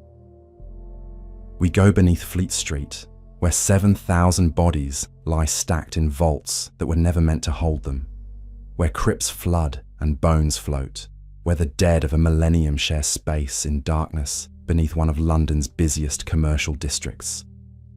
Chapter 4. Fleet Street Crypts, the 7,000 beneath the press. Fleet Street runs from Temple Bar to Ludgate Circus, connecting the City of London to Westminster. For over 3 centuries, from approximately 1600 to 1980, Fleet Street was the centre of British journalism. All major newspapers had offices there. The street's name became synonymous with the press itself. But beneath Fleet Street, something older exists. Crypts, vaults, burial chambers containing approximately 7,000 bodies accumulated over more than 1,000 years. The largest of these crypts belongs to St. Bride's Church, which stands just south of Fleet Street on Bride Lane. St. Bride's has occupied this site since at least 600 CE, according to archaeological evidence. The current church building, designed by Christopher Wren, was completed in 1703, replacing a medieval church destroyed in the Great Fire of London in 1666. But the crypts beneath St. Bride's predate both the current church and its medieval predecessor. The earliest burials date to Roman London. Excavations in the 1950s, documented by the Museum of London, uncovered Roman graves beneath the church's foundations. Coins, pottery, and other artifacts confirmed 2nd century burials on this site. The site has been used for Christian burial continuously since at least the 7th century. This makes St. Bride's one of the oldest Christian burial sites in England still in use. Over 13 centuries, thousands of people have been buried there. The crypts have accumulated bodies without ever being fully cleared. The crypts themselves are extensive. The Museum of London's Archaeological Survey in the 1950s mapped multiple chambers beneath the church, including vaults that extend beyond the church's current footprint under neighbouring buildings. The crypts have multiple levels. The lowest level, cut into London clay and gravel, contains the oldest burials. Descending into St. Bride's crypts, possible during occasional tours organised by the church, is to experience London's history physically. The stairs descend through layers: Victorian floor, medieval foundations, Roman ground level. Each layer represents a period of London's history. Each layer contains its dead. The crypts are not organised systematically. Unlike modern cemeteries with plots and markers, St. Bride's crypts accumulated bodies as space allowed. Bodies were placed in vaults, on shelves cut into walls, in niches, in any available space. As the crypts filled, older remains were pushed aside to make room for new burials. This created a jumbled ossuary. Bones from different centuries mixed together. Roman bones lie beside medieval bones beside Victorian bones. Identification is often impossible. Most bodies were never individually marked. Parish registers record burials, but not specific locations within the crypts. The crypts have flooded repeatedly. The Fleet River, which runs near the church and gave Fleet Street its name, has caused flooding throughout the church's history. The Fleet was covered over and converted to a sewer in stages between 1732 and 1765. But it still runs beneath Fleet Street in a brick culvert that occasionally overflows during heavy rain. When the crypts flood, water disturbs the bones. Skeletal remains float. When the water recedes, bones settle in different positions. This has happened dozens of times over centuries, thoroughly mixing the remains. The flood of 1953, caused by exceptional rainfall overwhelming the Fleet culvert, filled St. Bride's crypts with 4 feet of water. Church records document the cleanup effort. Volunteers waded through the flooded crypts, collecting bones that had floated, attempting to reorganize remains. but precise reorganization was impossible. Bones from different individuals and different centuries had mixed irretrievably. The crypt's existence became widely known in 1952 to 1953 when the church was reconstructed after bomb damage during World War II. A German incendiary bomb struck St. Bride's on December 29, 1940, destroying the interior and roof. The shell of Wren's building survived, but the interior was gutted. Reconstruction began in 1952. Archaeologists were called in to document anything of historical value before construction. What they found exceeded expectations. The crypts contained not only bones, but artifacts spanning London's entire history. Roman pottery shards were found in the lowest level. Saxon metalwork was discovered in middle levels. Medieval religious artifacts, including crosses and pilgrim badges, were abundant. Victorian coffin plates identified individuals buried as recently as the 1850s. The Museum of London team documented everything systematically. Their report, published in 1955, remains the definitive archaeological survey of the site.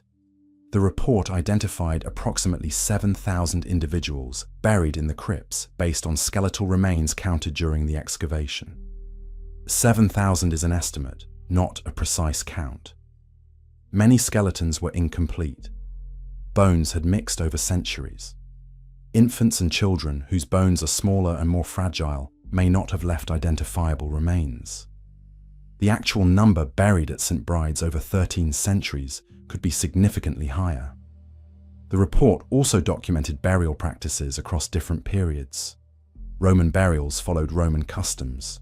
Bodies positioned east-west, accompanied by grave goods, coins, jewelry, pottery. Saxon burials were simpler, wrapped in shrouds, no grave goods. Medieval burials showed Christian influence, bodies positioned east-west to face Jerusalem on Judgment Day, often with religious items. Victorian burials were the most elaborate.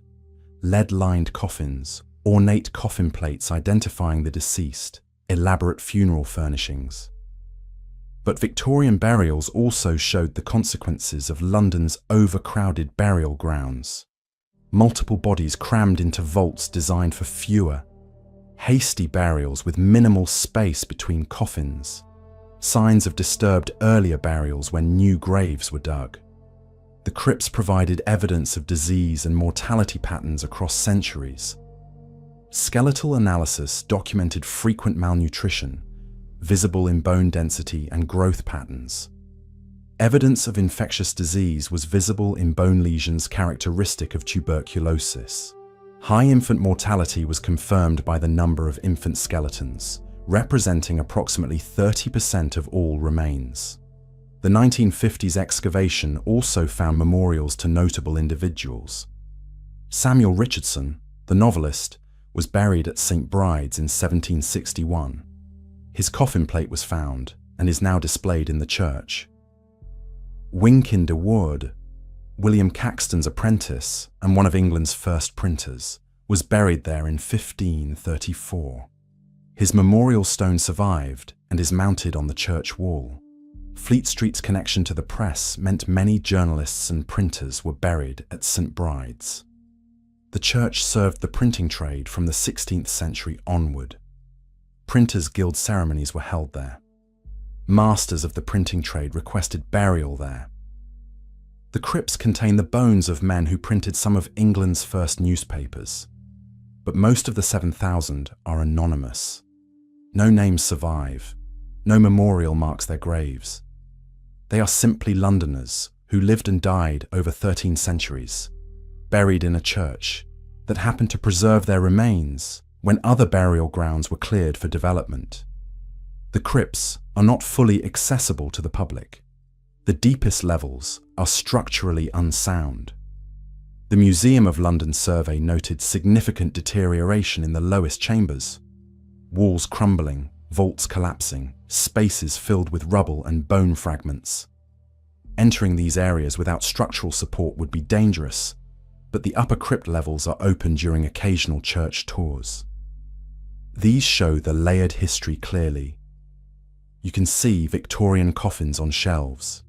You can see medieval brick vaulting. You can see openings into lower levels that are too dangerous to enter, but which clearly contain additional remains. The atmosphere in the crypts is oppressive. The air is damp and stale. The ceiling is low in places, requiring hunching. The light is dim. Modern electric lighting was installed but remains minimal. The smell is earth and decay, the accumulated scent of centuries of decomposition. And there are bones, not organized in ossuaries as in continental European charnel houses, but present, visible in collapsed vaults, protruding from earth where walls have crumbled, lying in corners where floodwaters deposited them. The church does not hide the bones. They are acknowledged as part of the site's history. St. Bride's is not unique. Other Fleet Street churches have similar crypts. St. Dunstan in the west, at the western end of Fleet Street, has crypts containing approximately 2,000 burials from medieval and Tudor periods. St. Andrew Holborn, slightly north of Fleet Street, has extensive crypts with approximately 3,000 burials spanning the medieval period through the 19th century. All these crypts have flooded. All contain mixed remains. All are partially accessible, partially collapsed, partially preserved. The Fleet Street area sits in the Fleet Valley, with the river running beneath in its covered culvert. This makes basements and crypts prone to flooding. Church records from multiple Fleet Street churches document recurring flood damage throughout history. The flooding presents conservation challenges. Each flood disturbs the remains further. Water accelerates deterioration of remaining coffins and wood structures. Bones submerged in floodwater can develop mold and bacterial decay. The churches maintain pumps to remove floodwater, but this is reactive. Preventing floods requires infrastructure improvements to the Fleet culvert that are outside church control and would cost millions of pounds. Thames Water, which manages the Fleet culvert as part of London's sewer system, acknowledges flood risk in the Fleet Valley, but states that comprehensive solutions require funding beyond their current budget. So the crypts continue to flood periodically, and the remains continue to deteriorate. The churches document this deterioration in their maintenance reports. St. Bride's records from the past 2 decades show flood incidents in 1998, 2007, 2014, and 2020. Each required cleanup. Each caused further damage to the crypts. Each mixed the remains more thoroughly. The practical question becomes, at what point are human remains so degraded, so mixed, so impossible to identify that they are no longer individuals but merely archaeological material? The bones in Fleet Street crypts have reached this point. They cannot be reburied individually because individual identification is impossible. They cannot be displayed as they would be in continental European ossuaries because English cultural norms consider that disrespectful. So they remain in the crypts, gradually deteriorating, occasionally disturbed by floods, documented by churches and archaeologists, but not actively preserved in the way museum artifacts would be preserved. The bones are acknowledged, respected, but not restored. They are historical evidence, but also human, remains entitled to some dignity, even in their degraded state.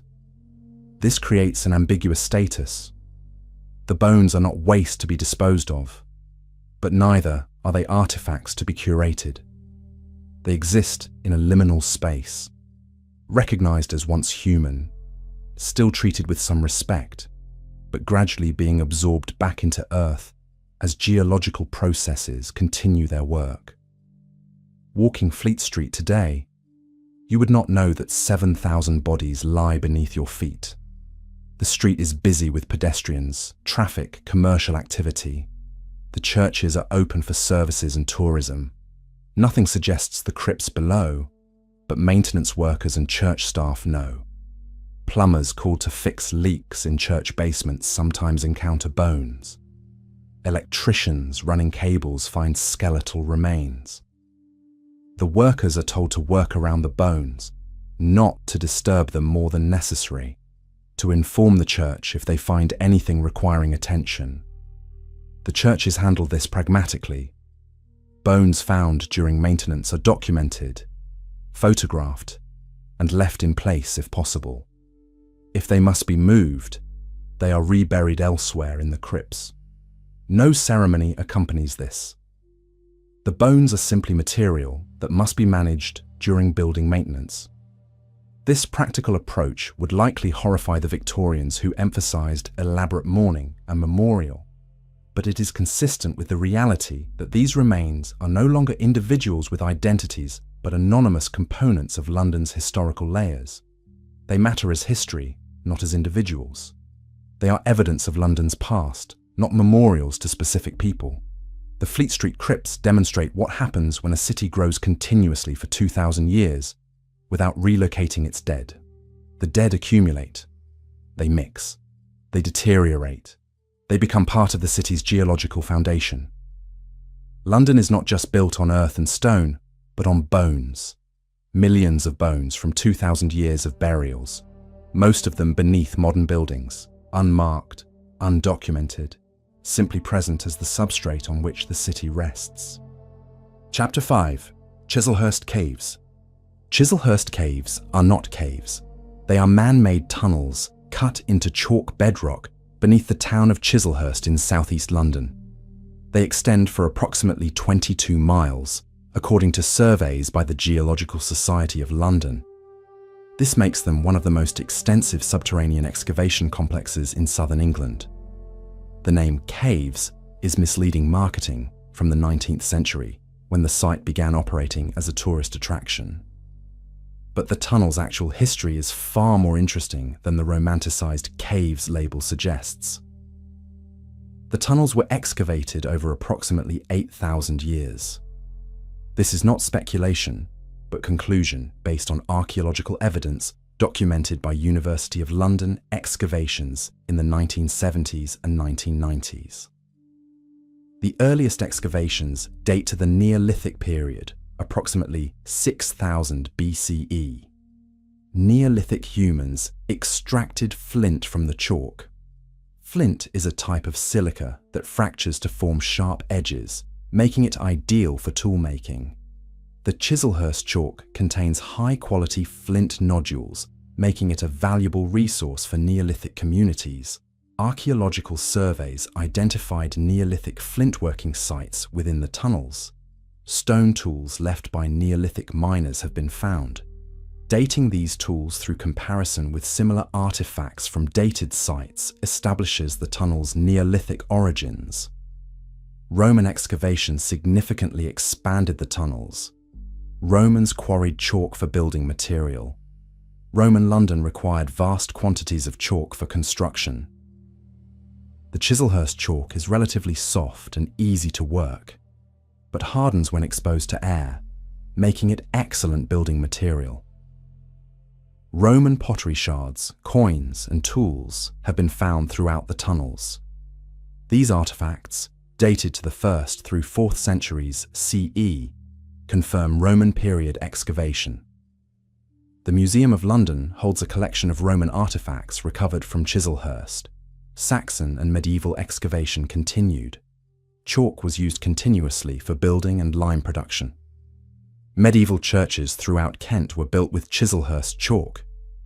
Documentary evidence from medieval manorial records references chalk quarries in Chislehurst, though specific locations are rarely mentioned.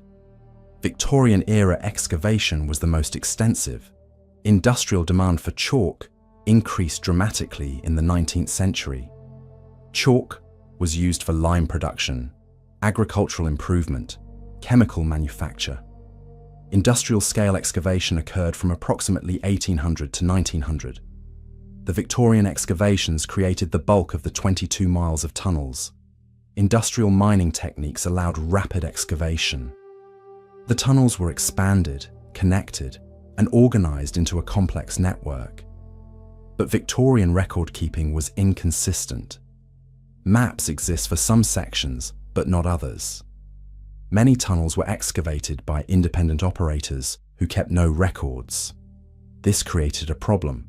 By 1900, when chalk mining became uneconomical due to exhausted deposits and competition from other sources, no complete map of the tunnels existed. Different sections had been excavated by different operators over decades. Tunnels intersected unpredictably. Dead ends existed. Some sections were abandoned and forgotten. World War II gave the tunnels new purpose.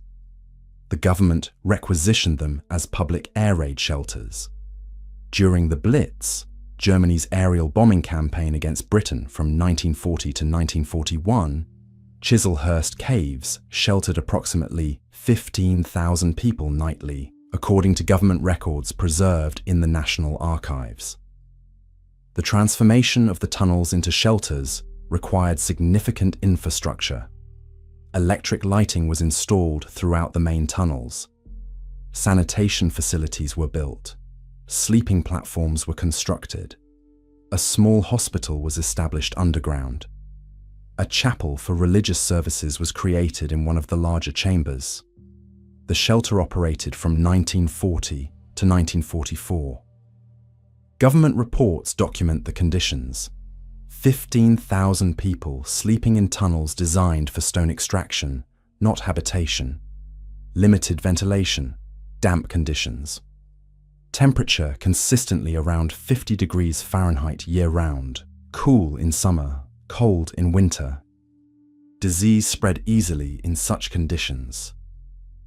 Ministry of Health reports from 1940 to 1941 document outbreaks of respiratory infections, influenza, tuberculosis. Deaths occurred. Parish records from St. Nicholas Church, Chislehurst, record burial of shelter residents who died underground. But the shelters saved lives. Chislehurst suffered bombing during the Blitz.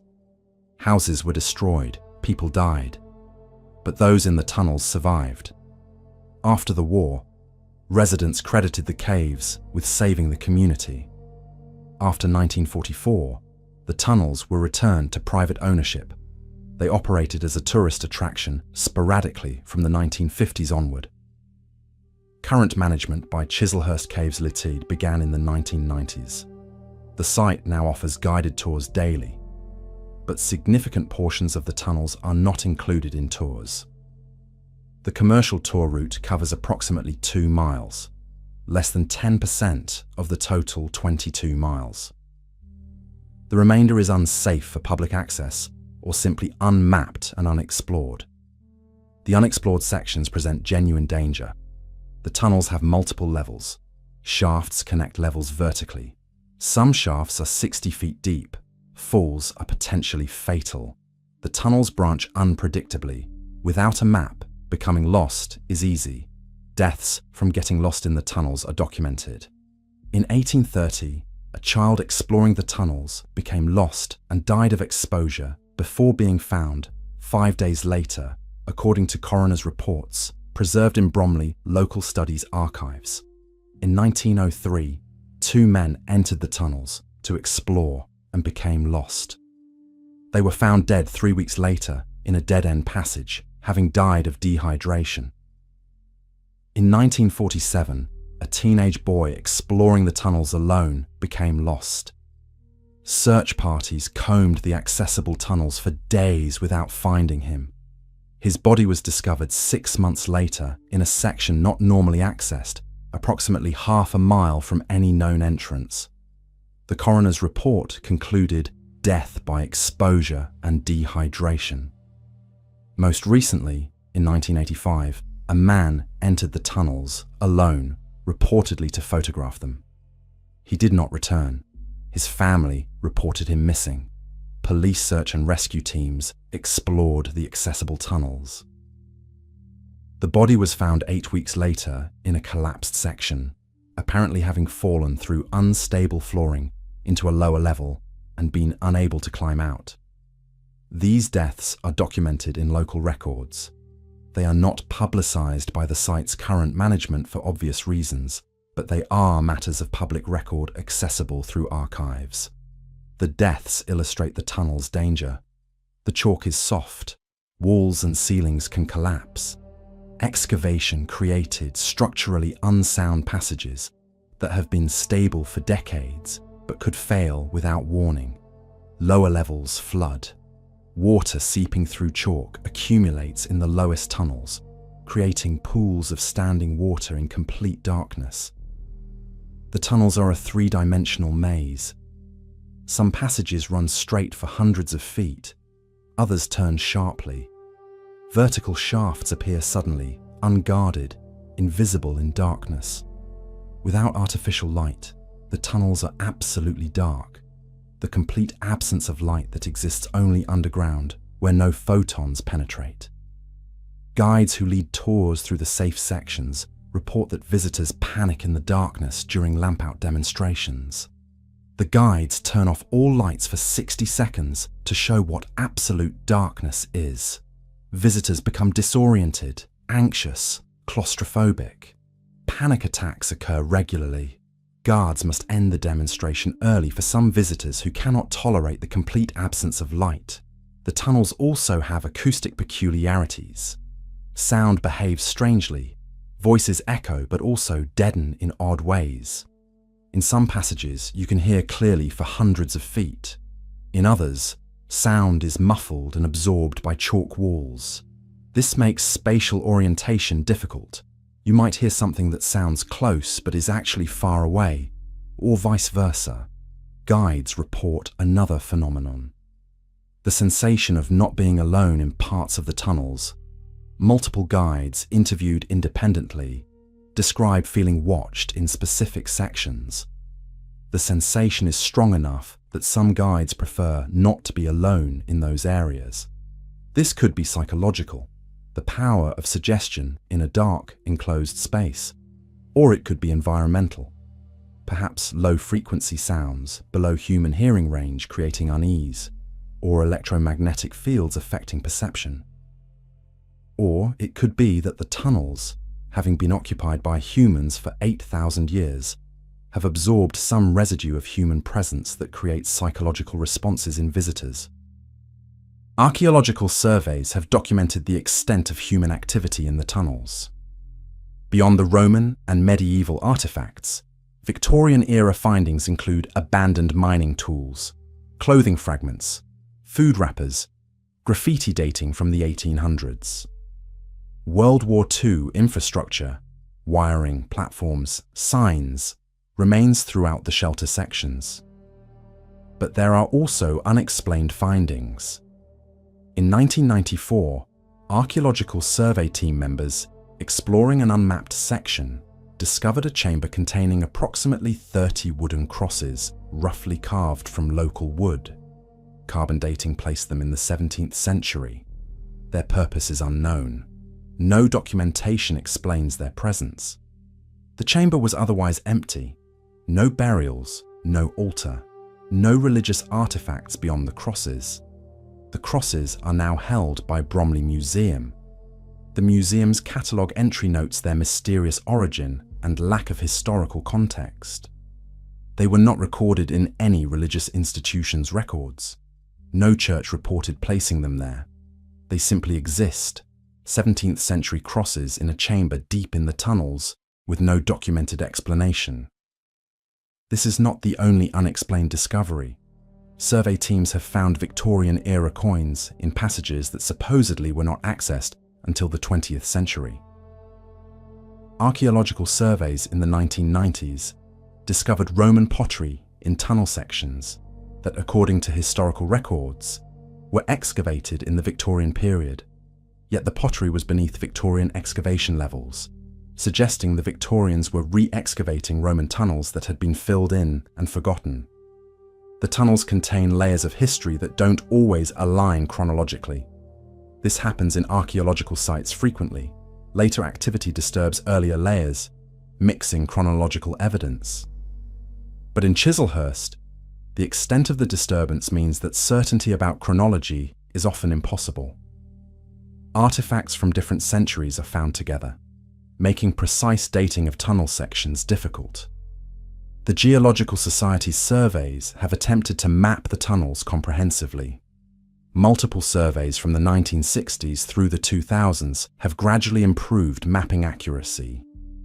But significant sections remain unmapped because they are too dangerous to access, or because accessing them would require excavation through collapsed sections. Current estimates suggest that approximately 18 miles of the 22-mile total have been mapped. 4 miles remain unknown. These could be isolated pockets of tunnel, dead ends, collapsed sections, or potentially extensive areas not yet discovered. Without accessing them, which would require substantial excavation and risk, they remain speculative. The site's commercial operators emphasize the safe, mapped sections on tours. These are well lit, clearly marked, structurally assessed regularly. Tours are led by trained guides who know emergency procedures. The company has comprehensive insurance and safety protocols. But the guides acknowledge, when asked, that the safe tour route is a small fraction of the total tunnel system. They mention that extensive unmapped sections exist. They note that independent exploration is illegal and dangerous. They reference the deaths that have occurred from people attempting to explore beyond the tour routes. The tunnels are private property. Entering outside official tours is trespassing, but enforcement is difficult. The tunnels have multiple natural entrances on private land, some of which are difficult to secure. Urban explorers occasionally enter illegally. Some report their explorations online, posting photographs and videos of sections not included in official tours. These illicit explorations document the tunnel's condition beyond the safe areas. Videos show collapsed ceilings, flooded passages, vertical shafts, unstable footing. Some explorers have reported finding additional World War II-era artifacts, Victorian mining equipment, graffiti from various periods. But illegal exploration is dangerous and irresponsible. Cave rescue teams have been called multiple times to extract lost explorers. Kent Fire and Rescue Service records document at least 6 rescue operations in the tunnels since 2000, all involving illegal explorers who became lost, injured, or trapped. The tunnels serve as a reminder that London's underground is not fully known or mapped. Large sections of underground space exist beneath the city and its surroundings that are inaccessible, unmapped, or forgotten. Some are natural caves, others are human-made like Chislehurst. All represent spaces where the past physically exists beneath the present, unintegrated into modern urban space, parallel to the city, but separate from it. Chislehurst caves demonstrate that human excavation over millennia creates permanent alterations to geology. The 22 miles of tunnels will exist for geological timescales. They will outlast any human structures above them. Long after London is gone, if humans ever disappeared, these tunnels would remain. Empty, dark, monuments to human industry and human recklessness. Having served purposes from Neolithic flint extraction, to Roman quarrying, to World War II, shelter to 21st century tourism. We ascend now from Chislehurst, from chalk tunnels carved across 8,000 years. We return to central London, but we do not return to the surface.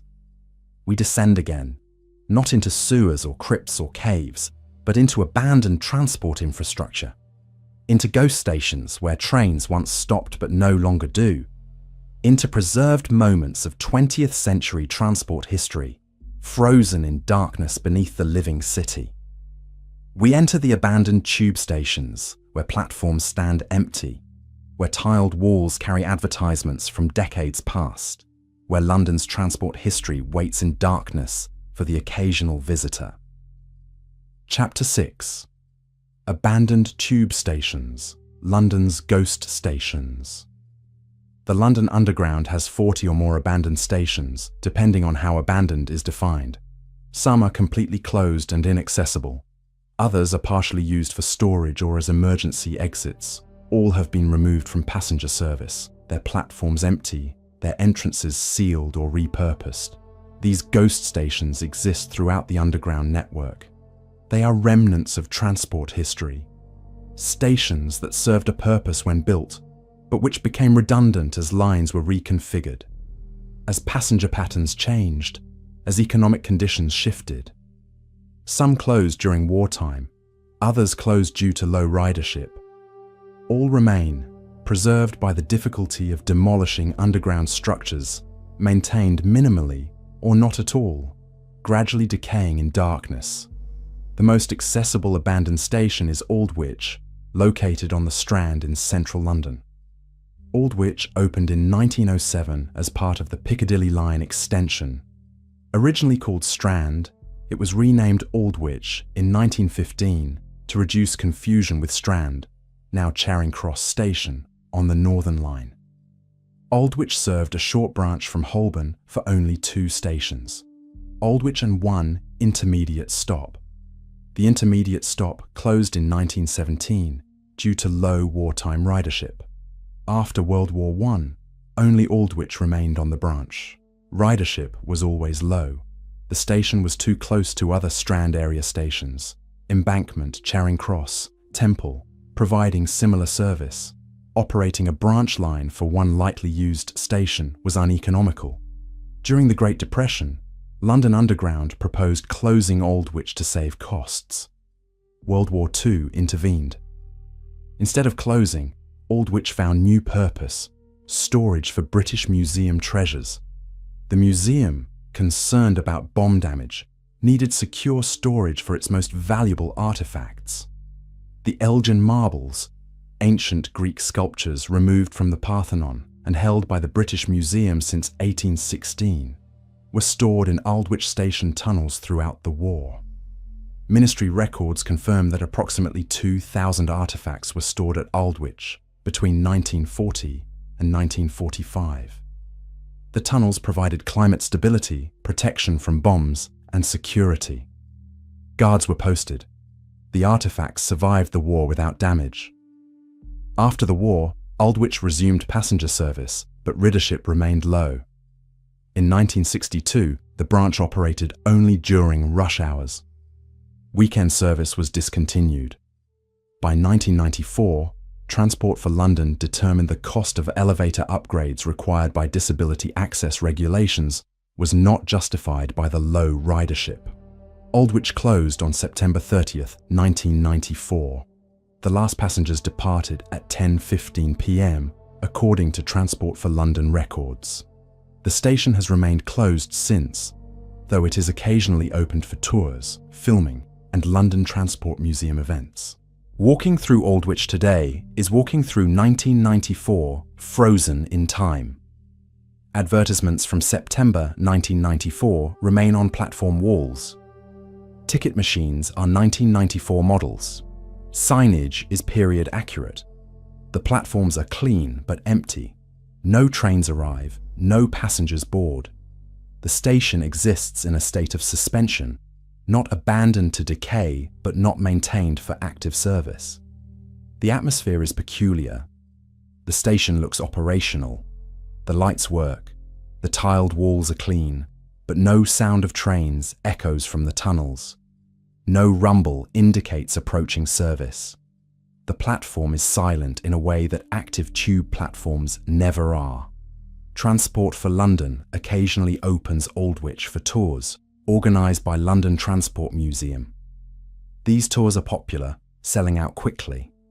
Visitors pay to walk through the abandoned station, to stand on platforms no longer serving passengers, to experience transport infrastructure that has outlived its function.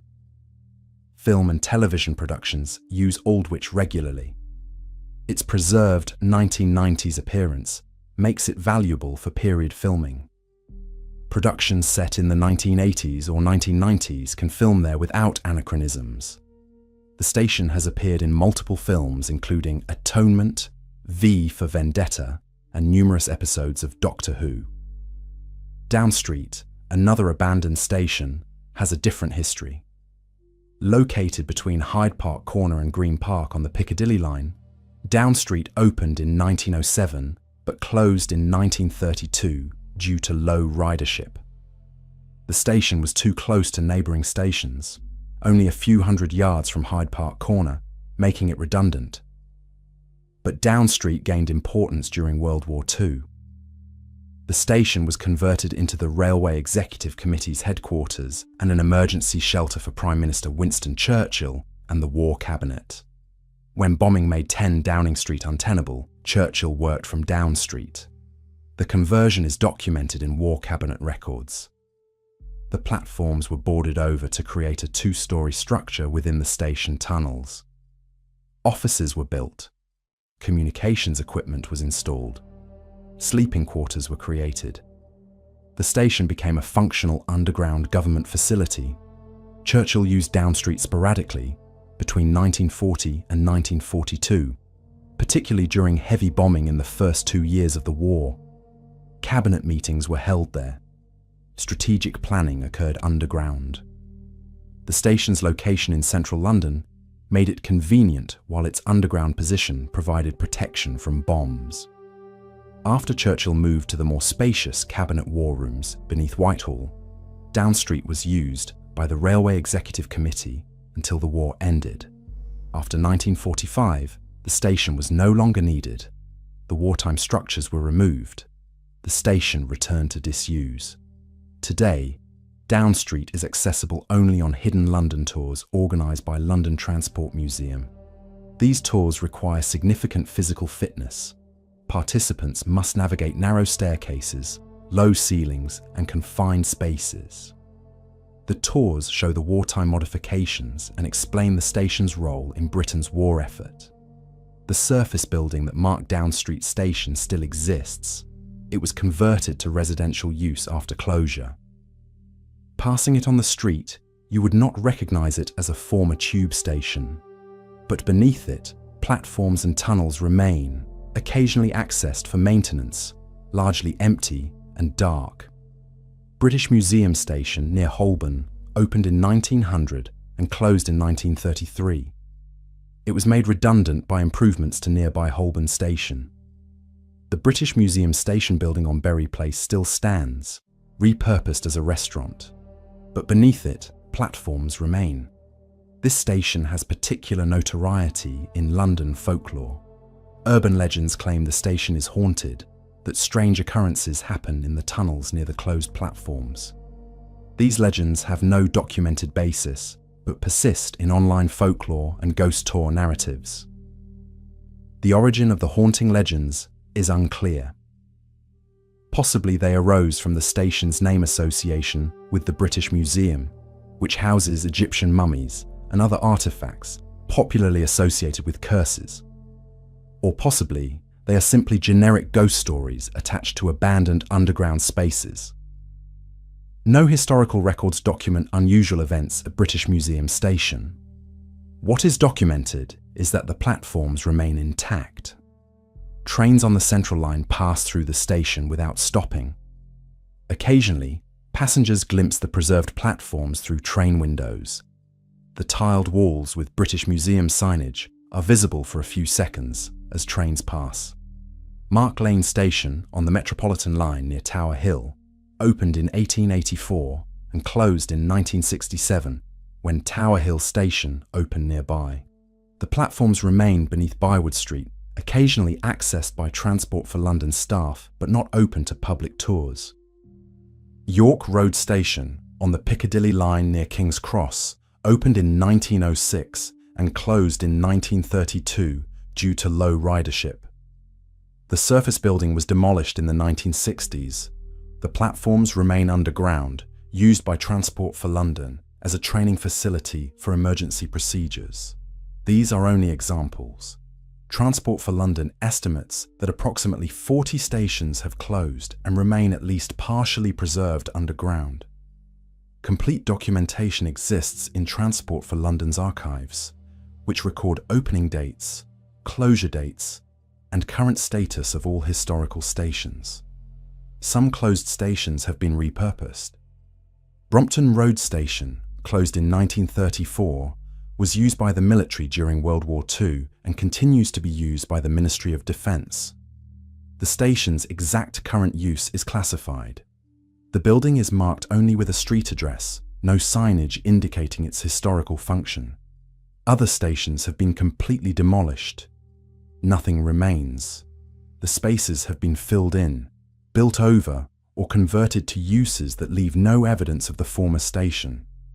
These are no longer ghost stations, but simply London history, recorded only in archives and historical photographs. The preserved ghost stations serve multiple functions. Transport for London uses them for training, equipment storage, emergency planning. Film production companies rent them for location shooting. London Transport Museum organises tours, but primarily they simply exist, unused infrastructure that is too difficult or expensive to demolish. So it remains, gradually aging, occasionally maintained, mostly forgotten. The stations remind us that infrastructure ages. Tube stations that seemed modern when built in 1900 or 1930 became obsolete by 2000. The underground constantly evolves. Stations open, close, relocate, reconfigure. The ghost stations are evidence of this evolution, places where the system's history is literally preserved underground. They also create liminal spaces within the city, places that are not accessible to the public, not serving their designed function but not destroyed. They exist in a state between use and destruction, between presence and absence. They are part of London's geography, but not part of its functional urban space. Standing on an abandoned tube platform is profoundly strange. The space looks like it should function. The platform is the right height. The tunnels extend in both directions. The signage indicates where trains should arrive, but no trains come. The space is performatively functional but actually inactive. It mimics purpose without serving one. This creates an uncanny feeling, the German unheimlich, something that should be familiar but is not quite right. The abandoned stations are familiar in form but empty of life. They are domestic space made strange by absence. They are the underground as stage set, correct in every detail but missing the actors. Film productions exploit this quality. Abandoned stations work cinematically because they are simultaneously recognizable and alien. Audiences know what tube stations look like. Seeing one empty triggers recognition but also unease. The absence of people in a space designed for crowds creates tension without requiring explicit threat. London Transport Museum's tours capitalize on this same quality. Visitors pay to experience the dissonance of standing in a tube station where no trains arrive. The experience is not frightening, but is distinctly odd. A reminder that urban spaces depend on activity to feel normal. Remove the activity, and the space becomes strange. The abandoned stations also raise questions about infrastructure lifespan. Should unused infrastructure be demolished or preserved? Demolition is expensive and disruptive. Preservation requires maintenance. The current approach, minimal maintenance, occasional access, gradual decay, is pragmatic but means the stations slowly deteriorate. Eventually, they will deteriorate to the point where they become dangerous. Tiles will fall from walls, ceilings will crack. Water infiltration will accelerate decay. At some point, Transport for London will need to either demolish or comprehensively restore them. The current state of benign neglect is temporary. But for now, the ghost stations exist in London's underground, parallel to the functioning transport system, occasionally glimpsed by passengers, occasionally explored on tours, mostly simply present. Evidence of London's transport history, monuments to obsolescence, spaces that once served purpose but now serve primarily as reminders that all infrastructure is temporary, that all current tube stations will someday be ghost stations themselves, that London's underground is not permanent but constantly evolving, building new stations, closing old ones, layering history beneath history in the darkness below the city. We ascend now finally from London's underground, from plague pits beneath stations, from Victorian sewers that saved the city, from tower dungeons that tortured in service to the crown, from crypts that overflow with the dead, From caves carved across millennia, from ghost stations frozen in time, we return to the surface, to daylight, to the city that 8 million people call home, built on layers we have explored, supported by darkness we have documented.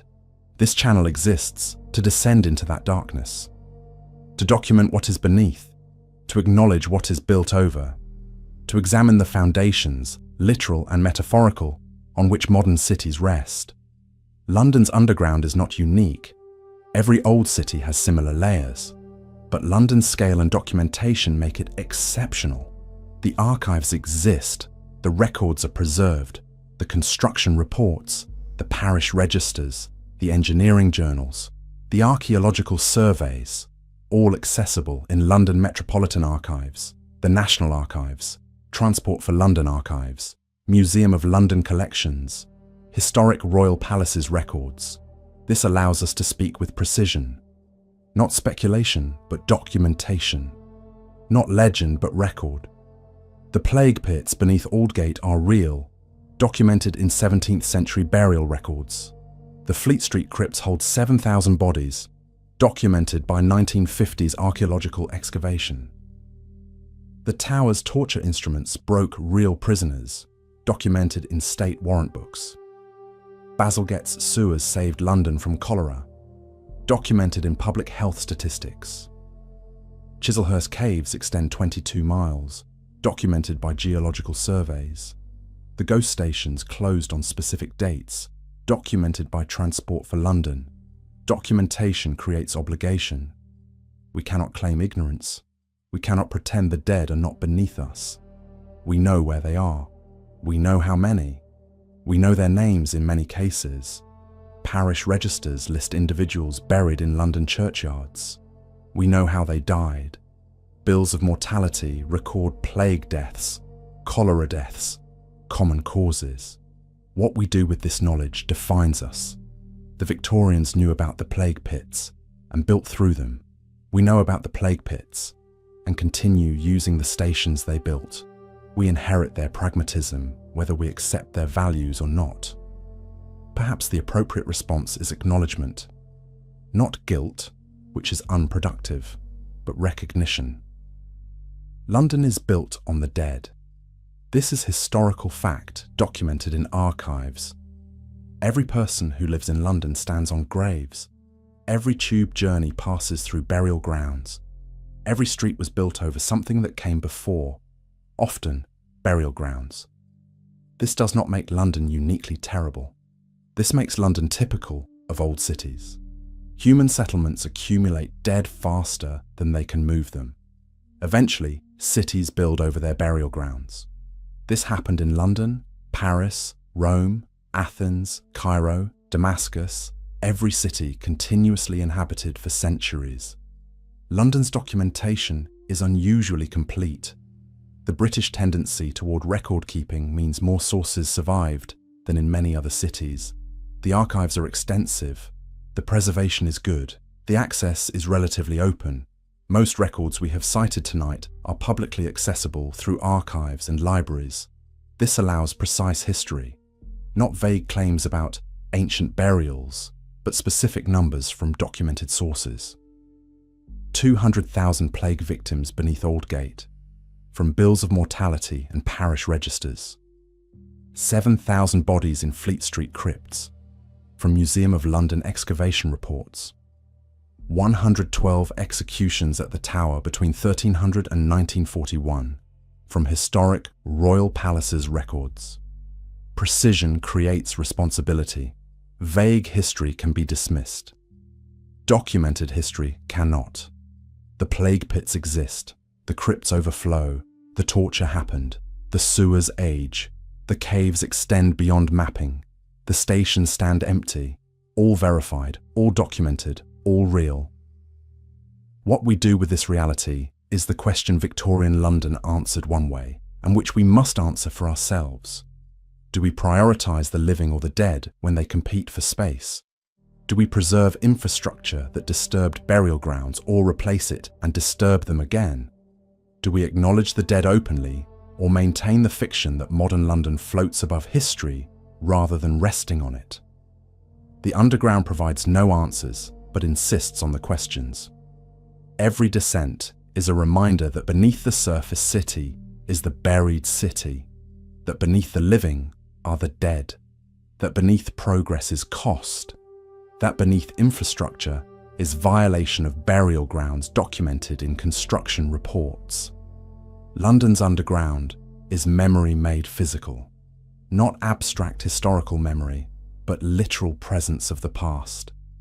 The plague victims are not memory, they are bodies. The Fleet Street burials are not history, they are bones. The tower's torture is not narrative. The instruments remain, preserved, catalogued. This physical presence of the past is what makes London's underground powerful as historical site. You cannot abstract it. You cannot reduce it to narrative. You must confront the physical reality. Real bodies beneath real stations, real bones in real crypts, real instruments in real torture chambers, real Victorian brickwork in real sewers, real chalk tunnels carved by real hands, real abandoned platforms where real passengers once boarded real trains. The underground refuses abstraction. It insists on physicality, on presence, on the reality that history is not past but present, buried but not gone, beneath our feet constantly, supporting everything above. As you return to the surface tonight, as you emerge from this exploration into Victorian London's underground, consider, tomorrow, when you board a tube train, when you walk London's streets, when you work in buildings centuries old, what lies beneath you? Not abstractly, but specifically. Beneath Aldgate Station, what waits in darkness 20 feet below the platform where you board the Circle Line? Beneath Fleet Street, what accumulates in crypts that flood and mix the bones of 1,000 years? Beneath the Thames, what Victorian tunnels carry waste from 8 million people through brickwork over 150 years old? In the Tower, what instruments remain preserved from the era when England tortured systematically and documented it in government records? Beneath Chislehurst, what passages extend into darkness beyond mapping, where people have died and where tunnels remain unexplored? On platforms of abandoned stations, what emptiness persists where passengers once boarded trains, but which now stand silent, preserved, waiting? The underground is always there. Beneath every surface is depth. Beneath every street is history. Beneath every modern convenience is Victorian infrastructure built through burial grounds with priorities different from ours, but which created the city we inherit. London's underground teaches that cities are vertical as well as horizontal, that geography has layers, that the present rests on the past literally, physically, measurably, that descending is discovering, that darkness contains what light excludes, that beneath is where truth waits, not comfortable truth but documented truth, not reassuring truth but physical truth, not abstract truth, but the reality of bodies and bones and torture chambers and sewers and caves and abandoned stations. All real, all present, all beneath the city where 8 million people live without descending. But we have descended. We have seen what lies beneath. We have documented it through primary sources held in archives. We have acknowledged that London is built on death, that the dead support the living, that history is not past but present, buried but not gone. This is what this channel does. We descend, we document, we acknowledge what comfortable narratives exclude. We examine foundations, literal and metaphorical, on which civilization rests. We discover that beneath progress is often tragedy, beneath infrastructure is often violation, beneath the present is always the past, buried but present, forgotten but real, beneath our feet constantly, supporting everything above. Thank you for descending with me tonight into Victorian London's underground, into the darkness beneath the city, into the spaces where the past is not history but physical presence, into the layers that support the surface but which remain invisible to those who never descend. I am Mr. Ravenhurst, and I will return soon with another descent into darkness, another exploration of what lies beneath, another examination of foundations we prefer not to acknowledge, but which support everything we build upon them.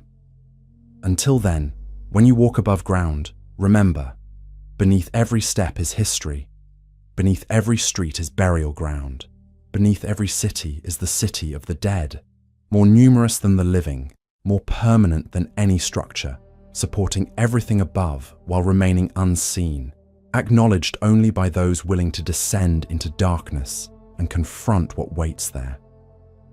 The dead beneath a London number in the millions according to historical records. The living above number 8 million currently. Soon, perhaps within a century, the living will join the dead, and future generations will build over us as we built over those before. And the city will continue, layer upon layer, the living above, the dead below, each generation adding to the strata, until London itself is buried by time and only the underground remains. Empty sewers, abandoned stations, flooded crypts, plague pits, torture chambers, and chalk tunnels carved 8,000 years ago, all waiting in darkness for archaeologists of the distant future to discover and wonder what kind of people built a city on such foundations.